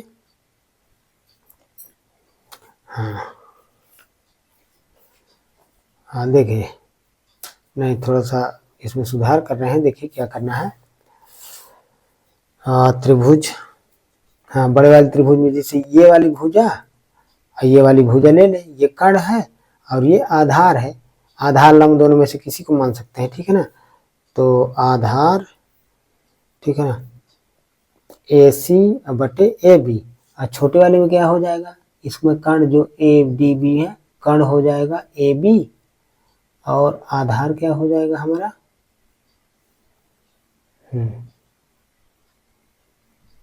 सही है, आधार हो जाएगा इसका ये ए डी हो जाएगा, ठीक है। तो ये ले लेते हैं, चलो सही लिखे थे, गलत नहीं लिखे थे। ए बी बटे ए सी, सॉरी यहाँ पे ए बी बटे ए सी, ये सही लिखे थे, ठीक है ना। ए बी बटे ए सी बड़े वाले त्रिभुज में, और छोटे वाले त्रिभुज में आधार ए डी बटे कण ए बी, ए डी बटे ए बी, तिर्यक गुणा कर देते हैं तो ए बी का ए बी में गुणा हो जाएगा, तो क्या हो जाएगा, ए बी स्क्वायर बराबर ए सी गुणे ए डी, ये हमारा समीकरण 1 मान लेते हैं। इसी प्रकार देखिए, अभी चित्र दिखा रहा हूं फिर से, ठीक है ना। फिर बड़े वाले त्रिभुज में लेना है, अभी क्या किए थे, पूरे बड़े वाले त्रिभुज में, ये इस वाले त्रिभुज में लिए थे, ठीक है ना। अब फिर से बड़े वाले त्रिभुज में इस वाले त्रिभुज में लेना है, बड़े वाले को इसको समरूप इसी प्रकार सिद्ध कर देंगे, तो इसी प्रकार लिख देंगे, डायरेक्ट हो गया, ठीक है ना। तो इसी प्रकार त्रिभुज ए बी सी तथा त्रिभुज बी डी सी क्या होंगे, त्रिभुज ए बी सी त्रिभुज बी डी सी समरूप होंगे, क्या होंगे, समरूप होंगे। जब समरूप होंगे तो इनकी भी संगत भुजाओं का अनुपात क्या होगा, बराबर होगा। तो देखिए संगत भुजा कौन कौन सी है यहाँ पे, देखिए कैसे, ये बड़ा वाला त्रिभुज, ये छोटा वाला त्रिभुज समरूप ये भी होंगे, क्यों, क्योंकि ये 90 है ही है, इधर का ये कोण 90, तो एक कोण बराबर हो गए। अब कोण सी क्या है, दोनों में उभयनिष्ठ है, तो ये छोटा वाला त्रिभुज इधर वाला, ये बड़ा वाला त्रिभुज ए बी सी, दोनों क्या होंगे, समरूप होंगे, जैसे अभी सिद्ध किया है। तो इस तरह से जो है इसके भी संगत भुजा ले लीजिए, तो क्या हो जाएगा, ले लेते हैं जो है बड़े वाले त्रिभुज में बी सी बटे ए सी, बी सी बटे कण ए सी, और छोटे वाले त्रिभुज में क्या हो जाएगा, B C D C D बटे कण छोटे वाले त्रिभुज की बी सी हो जाएगी, सॉरी यही यहाँ पे। अब बी तिर्यक गुणा कर देंगे तो बी सी का गुणा होगा, तो बी सी स्क्वायर बराबर ए सी गुणे सी डी, ये समीकरण नंबर 2। अब समीकरण 1 और 2 को हम जोड़ देंगे, समीकरण 1 हमारा क्या था, ये है यहाँ पे, और समीकरण ये 2 है। तो समीकरण 1 + 2 करने पर, तो बाएं पक्ष से बाएं पक्ष को और दाएं पक्ष को दाएं पक्ष से, तो A B square plus B C square बराबर ए सी गुणे ए डी प्लस ए सी गुणे सी डी, ठीक है ना। अब इधर देखिए, ये पहला पद ये दूसरा पद, यहाँ प्लस लगा हुआ है, ठीक है ना। दोनों में क्या कॉमन है, ए सी कॉमन है, तो अंदर क्या बचेगा, A D plus C D. अब चित्र में देखें, A D plus C D को देखें, ये यहाँ पे A D plus C D, A D में सी डी जोड़ेंगे तो पूरा क्या हो जाएगा, ए सी हो जाएगा। तो A D plus C D की जगह क्या लिख सकते हैं, ए सी, ठीक है। तो इसकी जगह क्या लिख सकते हैं, ए सी। तो ए सी गुणे ए सी कितनी बार है, 2 बार, तो क्या हो जाएगा, ए सी का स्क्वायर, इसको यहाँ लिखते रहेंगे, A B square plus B C square. तो ये हमारा सिद्ध हो गई पाइथागोरस प्रमेय, मतलब कर्ण का वर्ग शेष दो भुजाओं के वर्गों के योगफल के बराबर होता है। ये कर्ण है AC, ये 90 के सामने वाली भुजा ये कर्ण है, तो इसका वर्ग AC स्क्वायर बराबर AB square plus BC square, यही सिद्ध करना था हमारे प्रश्न में, ठीक है ना। तो एक बार देख लीजिए प्रश्न, ये इस तरह से है, ये पाइथागोरस प्रमेय का निगमन हो गया, हल हो गया, ठीक है। तो इस तरह से इसका हल हो गया, यही सिद्ध करना था। अगला 11 नंबर का प्रश्न है,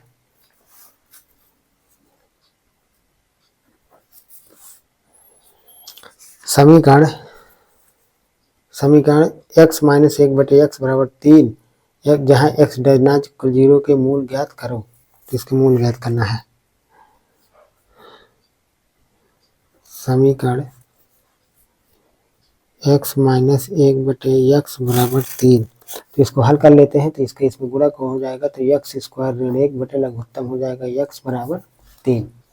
ये इस तरह से इसका तिर्यक गुणा हो जाएगा, तो x स्क्वायर ऋण 1 बराबर 3x इधर ले आइए, तो x स्क्वायर ऋण का 3x ऋण 1 बराबर 0।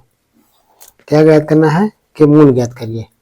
तो हम इसकी मानक समीकरण ax square plus bx plus c बराबर 0 से क्या कर देंगे, तुलना करने पर आगे भाषा ये लिख लेना। a बराबर यहाँ पर कितना है, a बराबर 1 x स्क्वायर का गुणांक, b बराबर कितना है माइनस का 3, और c बराबर कितना है माइनस का 1। अब चूंकि इस द्विघात समीकरण का गुणनखंड नहीं होगा, इसलिए हम सूत्र से लगा देंगे, श्रीधराचार्य से। तो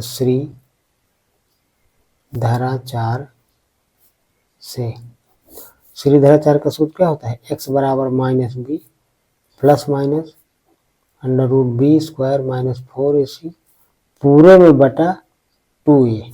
अब ABC का मान उठा के रख दो, तो माइनस b का मान कितना है माइनस 3, माइनस है तो minus minus plus, plus minus under root b की जगह कितना माइनस 3, तो माइनस 3 का वर्ग 3 त्रिकाई 9, माइनस 4 गुणे a का मान 1, c का मान कितना है ऋण 1, तो ऋण ऋण का गुणा प्लस हो जाएगा अपॉन 2 इंटू 1, तो 3 प्लस माइनस 9, अब प्लस का कितना हो जाएगा 4, तो 9 4 13 बटे 2।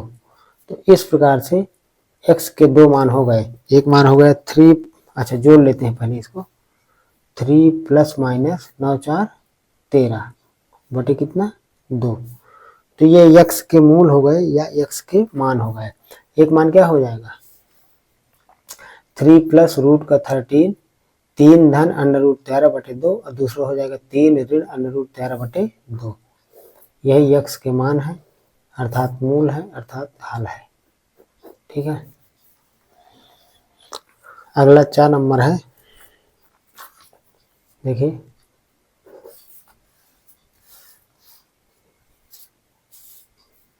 4 दशमलव, यहाँ पे दशमलव लगा हुआ है दिख नहीं रहा, ठीक है ना, ये कर देते हैं ऐसे। 4.2 सेंटीमीटर त्रिज्या वाले धातु के एक ठोस गोले को पिघलाकर, एक गोला है इस तरह का, और उसकी त्रिज्या कितनी है 4.2 सेंटीमीटर, इसको पिघला देना है। पिघलाकर गोले को पिघलाकर 6 सेंटीमीटर त्रिज्या वाले एक ठोस बेलन के रूप में ढाला जाता है। बेलन की ऊंचाई क्या चाहिए, गोले को पिघला के क्या बनाना है बेलन, ये इस तरह से एक बेलन बना देना है, और इसकी त्रिज्या कितनी है 6 सेंटीमीटर है। तो कहता है इसकी ऊंचाई बताइए, ठीक है ना। तो जब पूरे गोले को पिघलाकर पूरा बेलन बनाया जाता है, तो गोले का आयतन बराबर बेलन का आयतन, माना बेलन की ऊंचाई h सेंटीमीटर है और त्रिज्या 6 सेंटीमीटर दी ही हुई है, और गोले की त्रिज्या 4.2 सेंटीमीटर। तो हम लिखेंगे चूंकि गोले को पिघलाकर बेलन बनाना है, बेलन बनाया जाता है, इसलिए बेलन का आयतन बराबर गोले का आयतन। ये तो बेलन का आयतन का सूत्र क्या होता है पाई आर स्क्वायर एच, गोले का आयतन 4/3 पाई आर क्यूब, ठीक है ना। तो जिसे इसकी त्रिज्या को हम R6 को R1, ये इसको गोली की R1 से लिख दें या इसको R2 लिख दें, तो ये हो जाएगा R2, यहाँ R1 मान रख देंगे। तो पाई से पाई को काट दीजिए। R2 अर्थात बेलन की त्रिज्या कितनी है 6, तो 6 का स्क्वायर गुणे h बराबर 4/3 इंटू R1, मतलब इसकी त्रिज्या कितनी है 4.2 का होल क्यूब। अब ये 6 36 बटे में चला जाएगा तो h बराबर हो जाएगा 4 गुणे 4.2 गुणे 4.2 गुणे 4.2 बटे कितना है 3, अब बटे 6 ले आइए यहाँ, तो 6 गुणे 6 या 6 36 लिख दीजिए, काट दीजिए इसको। 6 सते 42 0.7, 6 सते 42 0.7, 3 से काटना हो तो काट दीजिए, 3 1 के 3 और 3 चौको 12, 14 3 42, तो ये। अब इनका सबका गुणा कर दीजिए, 4 गुणे 1.4 गुणे 0.7 गुणे 0.7, इनका गुणा करने के बाद जो भी आएगा सर 4 का 14 में करिए, फिर जो गुणा है तो 7 7 49 इसमें करिए, पूरा चारों का गुणा करिए आपस में, फिर 1 2 3 अंक बाद दशमलव लगा दीजिएगा, इधर से 3 अंक, ठीक है ना। जो आएगा सेंटीमीटर में ऊंचाई होगी, यही आंसर होगा, गुणा आप लोग कर लीजिएगा, ठीक है। ये इस तरह से। अगला प्रश्न है सिद्ध करो कि, तो त्रिकोणमिति के प्रश्न नंबर 3 है, त्रिकोणमिति के हैं दोनों प्रश्न आ और बाद में। साइन 60 कास 30 अंश माइनस साइन 30 अंश इंटू कास 60 अंश बराबर 1/2, ठीक है ना। तो इसी को देखते हैं। Sine 60 into cos 30 minus sine 30 into cos 60 अंश बराबर सिद्ध करना है हमें 1/2, ये प्रश्न है हमारा, ठीक है। हम बायां पक्ष ले लेते हैं, लेफ्ट हैंड साइड, तो sine side 60 into cos 30 minus sine 30 into cos 60 degree, ठीक है। अब इसके बाद जो है सबका मान रख देते हैं, त्रिकोणमिति की सारणी से हमें सबका मान याद है, मान याद कर लीजिए। तो साइन 60 का मान कितना √3/2 गुणे कास 30 का मान भी √3/2, जितना साइन 60 का मान होता है उतने कास 30 का होता है, माइनस साइन 30 का मान 1/2 और कास 60 का मान भी 1/2। √3 का √3 में गुणा करेंगे, 3 × 9 9 का वर्गमूल 3 और 2 दूनी 4, तो 3/4 माइनस 1 का गुणा 1 में करेंगे 1/2 दूनी 4।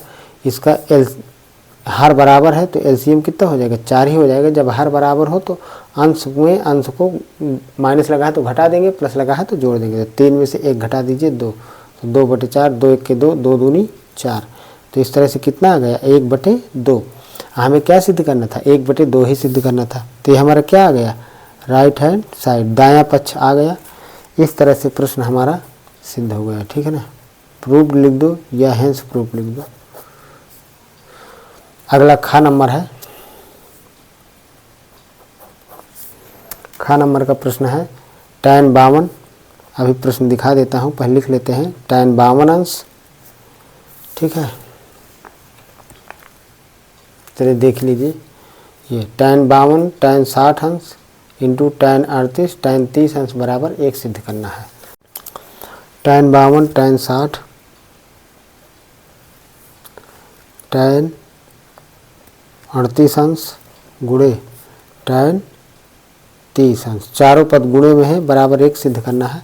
तो हम लिखेंगे लेफ्ट हैंड साइड लेने पर, बायां पक्ष लेने पर, tan का 52 tan 60 tan 38 इंटू tan 30, तो tan 52 अंश यहाँ पर त्रिकोणमिति सारणी मान पता नहीं रहता है, अना tan 38 अंश का, तो tan 52 या tan 38 दोनों में से किसी एक को बदल देना है, ठीक है ना। इसी को बदल देते हैं, चलिए। तो इसको हम लिख सकते हैं tan 90 - 38, 90 में से 38 घटाएंगे कितना 52 ही है, तो हमने 52 को लिख दिया 90 - 38। और tan 60 का मान कितना √3 इंटू tan 38 को ऐसे ही लिखा रहने दे tan 38, और tan 30 का मान 1/√3।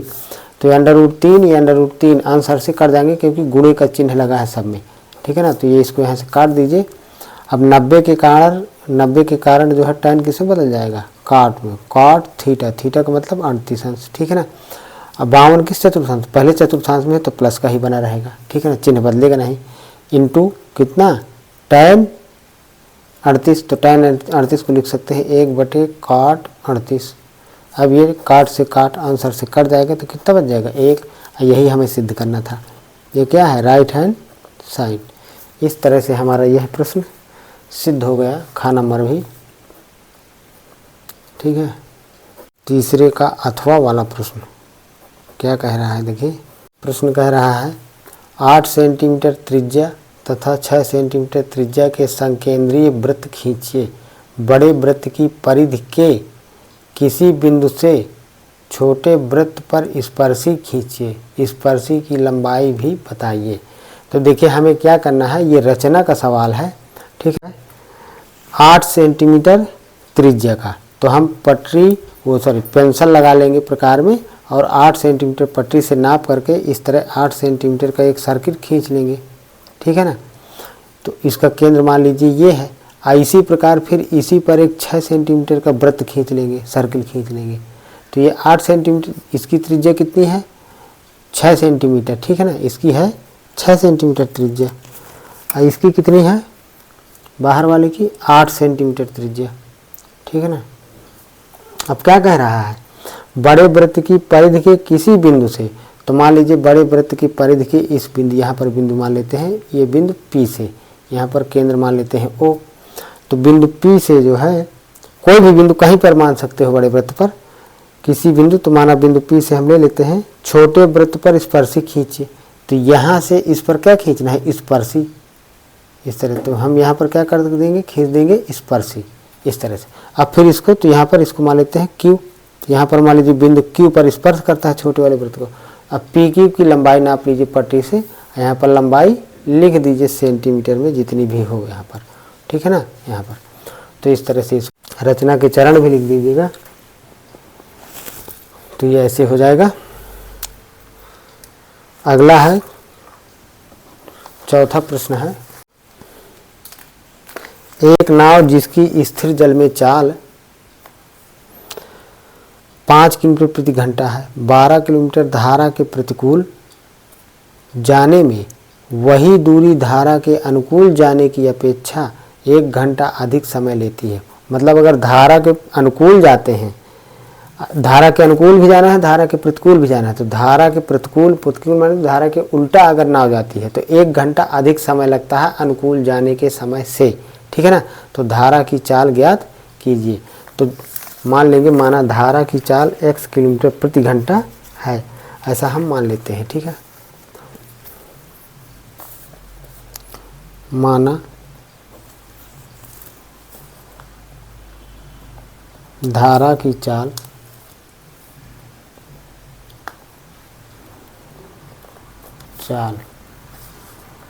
x किलोमीटर पर आवर है, ऐसा मान लेते हैं, ठीक है। अब इसके बाद जो है नाव की चाल कितनी दी हुई है,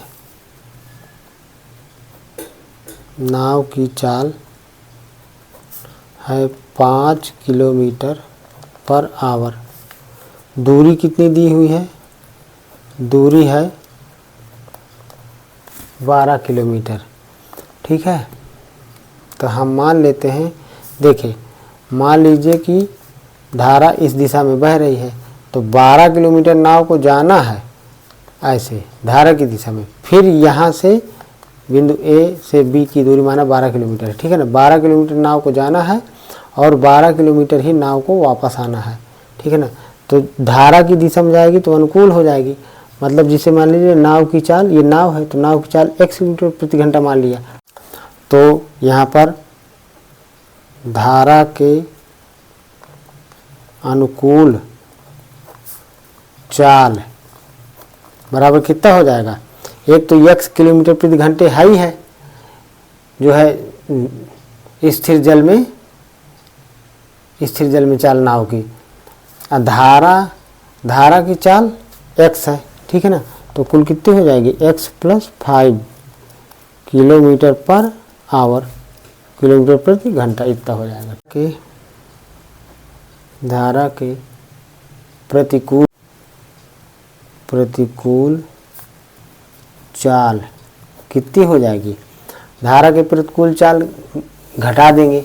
देखिए यहाँ पर जो है धारा की चाल x किलोमीटर प्रति घंटे माने हैं और नाव की चाल स्थिर जल में जो है 5 किलोमीटर प्रति घंटा है, तो नाव जाएगी ना धारा के विपरीत, तो 5 ज़्यादा होगा x से, तो 5 - x लिख देंगे, ठीक है ना, किलोमीटर पर आवर, ऐसे इतना लिख देंगे।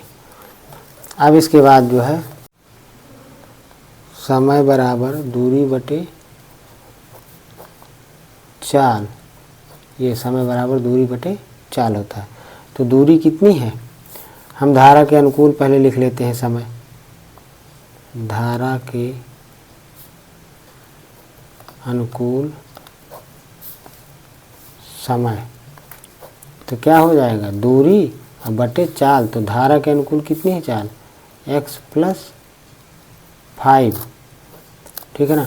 इसी प्रकार धारा के प्रतिकूल समय, धारा के प्रतिकूल समय क्या हो जाएगा दूरी बटे चाल, तो चाल कितनी है 5 - x, इतनी हो जाएगी 12 बटे 5 - x। अब कह रहा है प्रतिकूल में 1 घंटा ज़्यादा समय लगता है, तो प्रश्नानुसार देखिए 12 बटे x धन 5 और 12 बटे 5 - x, ये अनुकूल का समय है, आवर्स घंटे यहाँ लिख देंगे, यहाँ भी आवर्स का समय है, धारा के प्रतिकूल का समय है, तो ये 1 घंटे ज़्यादा है, तो इसको भी 1 घंटे, इसमें 1 घंटा क्या कर देंगे जोड़ देंगे, तो दोनों क्या हो गए बराबर हो जाएंगे। अब इस तरह से इसको हल कर लेते हैं। देखिए तो यहाँ पे देखिए 12 बटे x धन 5, इसको इधर ले आइए, ऋण 12 बटे 5 - x बराबर ऋण का 1, इन दोनों में एलसीएम ले लीजिए, तो x + 5 x = -1, इसका इसमें भाग देंगे पूरे में, तो ये इससे कट जाएगा, तो 12 में 5 - x का गुणा कर देंगे, 12 × 5 = 60 -12x माइनस एलसीएम का इससे भाग देंगे, तो ये इससे कट जाएगा, तो 12 का x धन 5 में गुणा हो जाएगा, तो ऋण का भी गुणा होगा, तो अर्थात ऋण 12 का इन दोनों में गुणा करेंगे, तो ऋण 12 का x में करेंगे तो -12x, अब माइनस का कितना हो जाएगा 60, ठीक है, प्लस का 60 माइनस का 60 काट दीजिए, ये -12 -24x हो जाएगा, इन दोनों का गुणा कर दीजिए, तो x धन 5 लिखा है, तो इसको 5 धन x भी लिख सकते हैं, ठीक है ना, ऐसे लिख दिया, क्योंकि 5 धन x लिखेंगे 5 ऋण x, तो a धन b a ऋण b, तो a² - b², अर्थात 5 × 5 = 25 -x², इधर 3 गुणा कर दिया, और ऋण 1 का गुणा करेंगे तो ऋण का हो जाएगा या प्लस का हो जाएगा, ठीक है। तो ये 24x इधर ले आइए, तो x² प्लस का 24x ऋण का 25 बराबर, अब इसका गुणनखंड कर लेते हैं, तो x² प्लस का 24x माइनस 25 बराबर 0।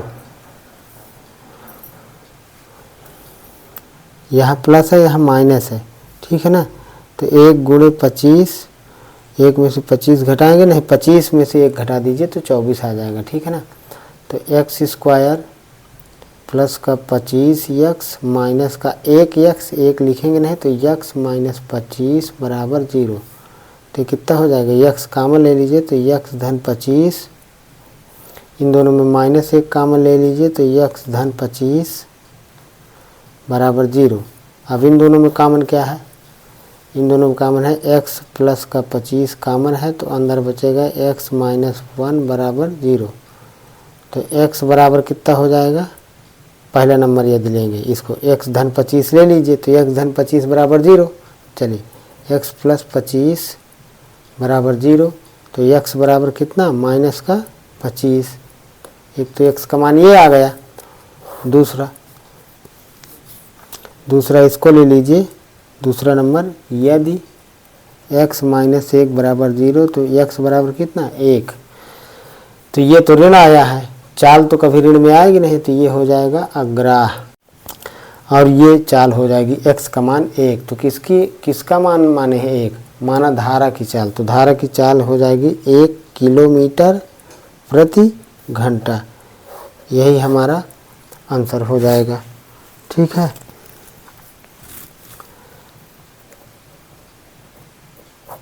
देख लेते हैं। अथवा में जो है, चौथे के अथवा में जो है 2 पार्ट में दिया हुआ है, आ और बा। ठीक है ना, मतलब 3 नंबर का ये प्रश्न है, 3 नंबर का ये प्रश्न है। एक समबाहु त्रिभुज में सिद्ध कीजिए कि एक भुजा के वर्ग की 3 गुना इसके किसी एक ऊंचाई के वर्ग के 4 गुने के बराबर होता है। तो हम मान लेते हैं, माना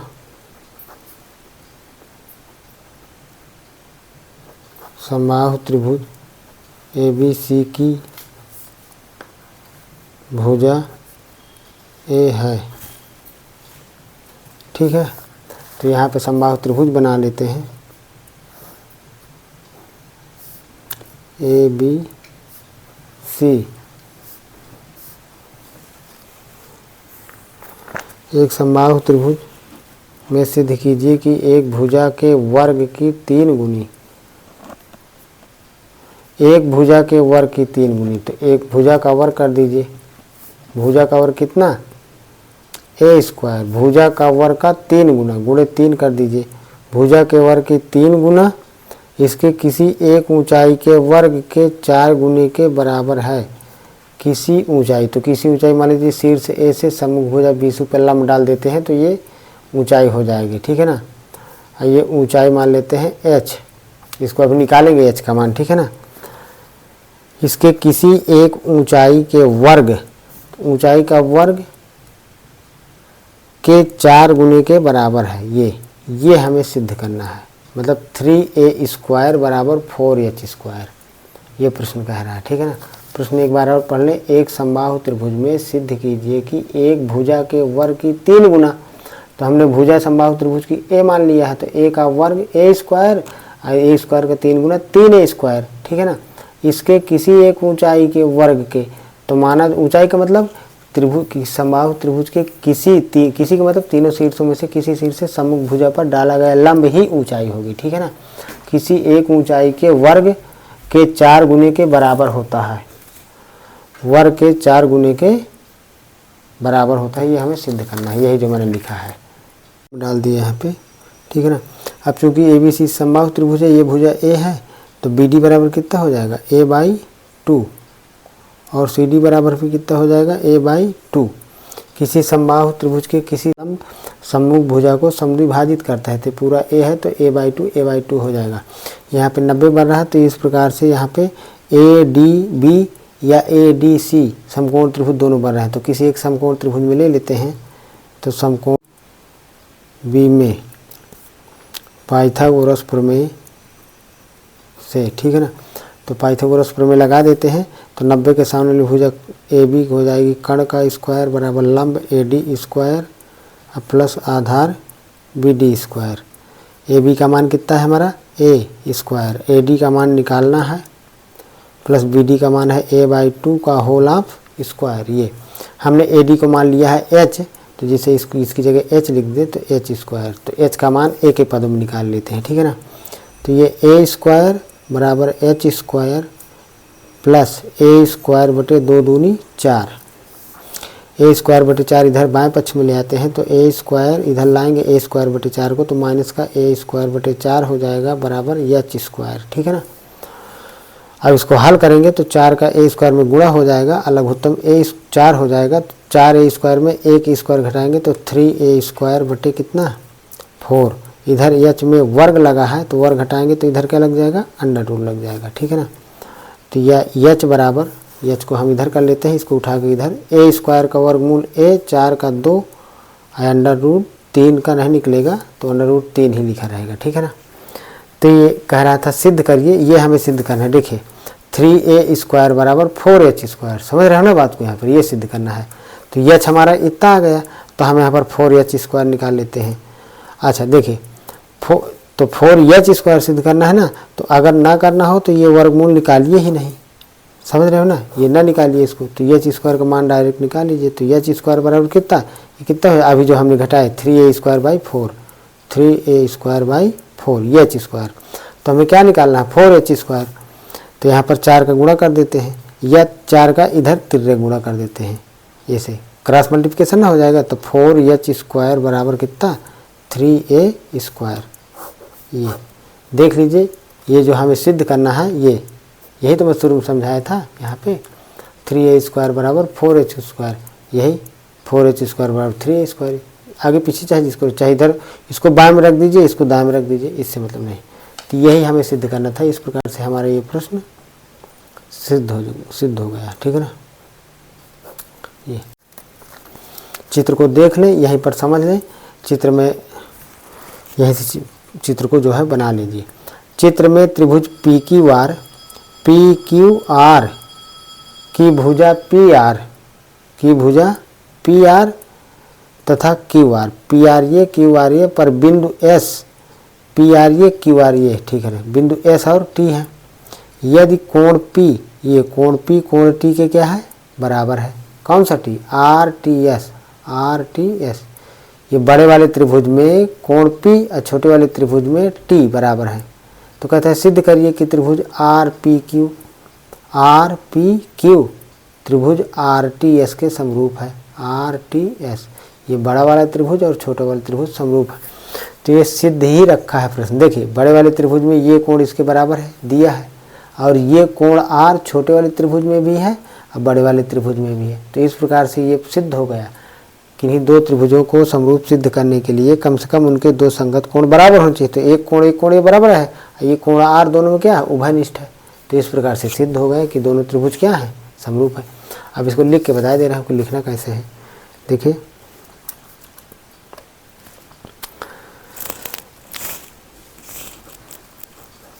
त्रिभुज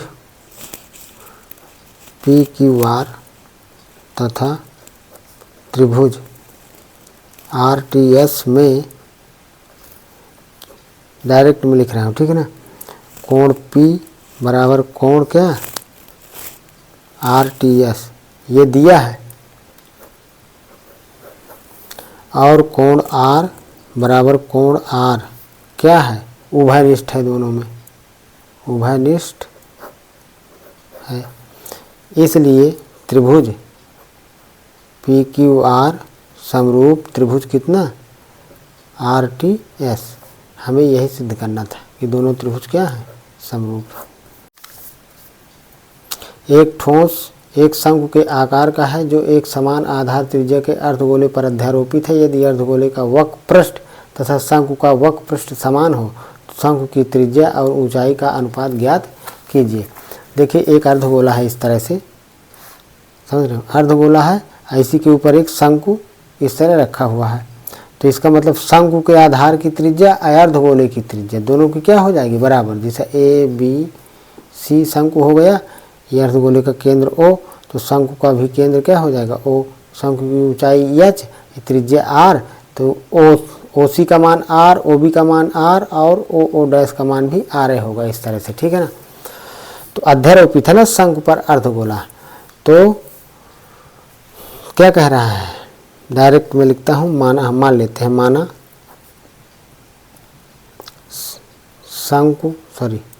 शंकु की ऊंचाई तथा त्रिज्या H व R है। इसलिए अर्धगोले की भी त्रिज्या कितनी हो जाएगी, अर्धगोले की त्रिज्या बराबर आर ही हो जाएगी, आर हो जाएगी, ठीक है ना, क्योंकि अध्यारोपित है एक दूसरे पर। तिर्यक ऊंचाई शंकु की एल मान लेते हैं। तो कह रहा है अर्धगोले का वक्रपृष्ठ बराबर शंकु का वक्रपृष्ठ,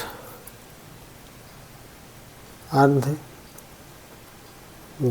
का वक्र पृष्ठ बराबर शंकु का वक्र पृष्ठ। दोनों का वक्र पृष्ठ क्या है, बराबर है। तो अर्धगोले का वक्र पृष्ठ क्या होता है, 2 पाई आर स्क्वायर और शंकु का पाई आर एल। तो पाई से पाई को काट दीजिए, एक आर से एक आर को काट दीजिए, तो यहाँ पर कितना 2r, मतलब एल का मान कितना हो गया, इम्प्लाइज दैट करके एल बराबर 2r, मतलब तिर्यक ऊंचाई अर्धगोले या शंकु के आधार के व्यास के बराबर है, ठीक है ना। चूँकि हम जानते हैं एक सूत्र, एल स्क्वायर बराबर R square plus H square, शंकु में शंकु की तिर्यक ऊंचाई का वर्ग बराबर शंकु के आधार की त्रिज्या का वर्ग प्लस शंकु की ऊंचाई के वर्ग के योग के बराबर होता है। एल का मान कितना आया है 2r, तो यहाँ पर रख देते हैं 2r का होल ऑफ स्क्वायर बराबर, ये आर इधर ले आते हैं तो माइनस का आर स्क्वायर बराबर एच स्क्वायर, तो इसका वर्ग कर देते हैं तो 4r स्क्वायर हो जाएगा, माइनस का आर स्क्वायर बराबर एच स्क्वायर, घटा दीजिए 4r स्क्वायर में से 1r स्क्वायर, तो 3r स्क्वायर हो जाएगा बराबर एच स्क्वायर। दोनों पक्षों का वर्गमूल ले लीजिए तो आर स्क्वायर का वर्गमूल आर हो जाएगा, 3 का वर्गमूल √3 हो जाएगा, एच स्क्वायर का वर्गमूल कितना हो जाएगा, एच हो जाएगा। क्या पूछ रहा है प्रश्न में, देखिए एक बार देख लेते हैं। हाँ, शंकु की त्रिज्या और ऊंचाई का अनुपात ज्ञात कीजिए। त्रिज्या आर और एच का अनुपात ज्ञात करना है, ठीक है ना, मतलब आर को ऊपर अंश में रखना है क्योंकि त्रिज्या पहले कह रहा है और इसको हर में, तो आर इसको ले आइए कहाँ, आर के बटे में बराबर, तो यहाँ क्या बचेगा 1, तिर्यक गुणा में √3 चला जाएगा नीचे, तो 1/√3, इसका मतलब आर अनुपाते एच बराबर 1 अनुपाते √3। तो शंकु की त्रिज्या और शंकु की ऊंचाई में 1 अनुपाते √3 का अनुपात है, यही प्रश्न में पूछ रहा था, तो ये आंसर हो गया। समझ में आया। अगला है क्वेश्चन का 5वां प्रश्न था, ठीक है ना, इस तरह से। अब यथवा प्रश्न देख लेते हैं, ठीक है। 2x समीकरण कह रहा है, समीकरण 2x बटे x ऋण 3 plus 1/2x plus 3 plus 3x plus 9 अपान x माइनस 3 दूसरे ब्रैकेट में 2x प्लस 3 इक्वल 0, कामा जहाँ x का मान 3 नहीं है और 3/2 भी नहीं है, मतलब x का मान 3 और 3/2 के बराबर नहीं है, बाकी कोई के मूलों की प्रकृति ज्ञात कीजिए तथा इसे हल भी कीजिए। तो पहले हम इसको हल कर लेते हैं, इसके बाद मूलों की प्रकृति ज्ञात कर लेंगे, ठीक है ना। 6 नंबर का प्रश्न है, 2x अपान x minus 3 plus 1/2x plus 3 plus 3x plus 9 अपान x minus 3 2x plus 3, x minus 3 2x plus 3 equal 0। तो इसको हल करते हैं, तो देखिए पूरे का एलसीएम कितना हो जाएगा, x minus 3 2x plus 3 2x plus 3 इतना है, मतलब यहीं पर 2 बार लिखा हुआ है, तो ये हो जाएगा एलसीएम x माइनस 3 और 2x प्लस 3, ये हमारा एलसीएम हो जाएगा। इस हर से एलसीएम में भाग देंगे तो ये इससे कट जाएगा, 2x का 2x धन 3 में गुणा हो जाएगा, तो ये 2x और 2x प्लस 3 प्लस ये वाला इससे कट जाएगा, x माइनस 3 का 1 में गुणा करेंगे तो x माइनस 3 ही हो जाएगा, प्लस इससे भाग देंगे तो पूरा कट जाएगा, तो कितना बचेगा 3x प्लस 9 इक्वल 0। इसका दोनों का गुणा करके या सीधे इसका तिर्यक गुणा 0 में कर देंगे तो पूरा क्या हो जाएगा, ये 0 हो जाएगा, ठीक है ना। 2x का अंदर गुणा करिए तो कितना हो जाएगा 4x स्क्वायर अब प्लस 2 तिहाई 6x plus x minus 3 plus 3x plus 9 बराबर 0। 4x स्क्वायर 6x 3x तो 6 3 9 9 1 10 प्लस का 10x, ठीक है ना। 9 में से 3 घटा दीजिए तो प्लस का 6 बराबर 0। इन दोनों में से क्या कॉमन है, अभी 2 कॉमन ले लेते हैं, तो 2 कॉमन लेंगे तो 2x स्क्वायर प्लस का 5x प्लस कितना हो जाएगा 2 तिहाई 6 बराबर 0। 2 गुणे में है बाहर तो बटे में कर दीजिए इसके तो 0 हो जाएगा। तो 2x स्क्वायर धन का 5x धन का 3 बराबर 0। 2 तिहाई 6 और 2 में 3 जोड़ेंगे कितना 5, तो ये गुणनखंड हो जाएगा 2x स्क्वायर धन 2x धन 3x धन का 3 बराबर 0। 5 बट गया इस तरह से, 4 पद बन गए तो शुरू के 2 पद अंत के 2 पदों में कॉमन क्या कॉमन है, इसमें 2x कॉमन है तो 2x तो कितना बचेगा यहाँ पे x प्लस 1, इसमें क्या कॉमन है 3 तो x प्लस 1, इस तरह से ये कॉमन हो गया, ठीक है ना। अब इन दोनों पदों में क्या कॉमन है, इन दोनों पदों में x प्लस 1 कॉमन है तो यहाँ ले लेते हैं x प्लस 1 कॉमन तो क्या बचेगा 2x प्लस 3 बच जाएगा, ठीक है ना। अब पहला नंबर यदि x प्लस 1 बराबर 0 तो x बराबर -1, तो x का पहला मान आ गया अर्थात पहला मूल आ गया जिसे हम अल्फा कहते हैं, ठीक है ना। दूसरा नंबर यदि 2x प्लस 3 इक्वल 0 तो 2x बराबर 3 को उधर ले जाइए दाहिनी तरफ तो माइनस का 3 तो x बराबर -3/2, ये x का दूसरा मान है अर्थात दूसरा मूल जिसको हम बीटा से व्यक्त करते हैं। तो इस प्रकार से समीकरण का हल भी हो गया और मूल भी ज्ञात हो गए।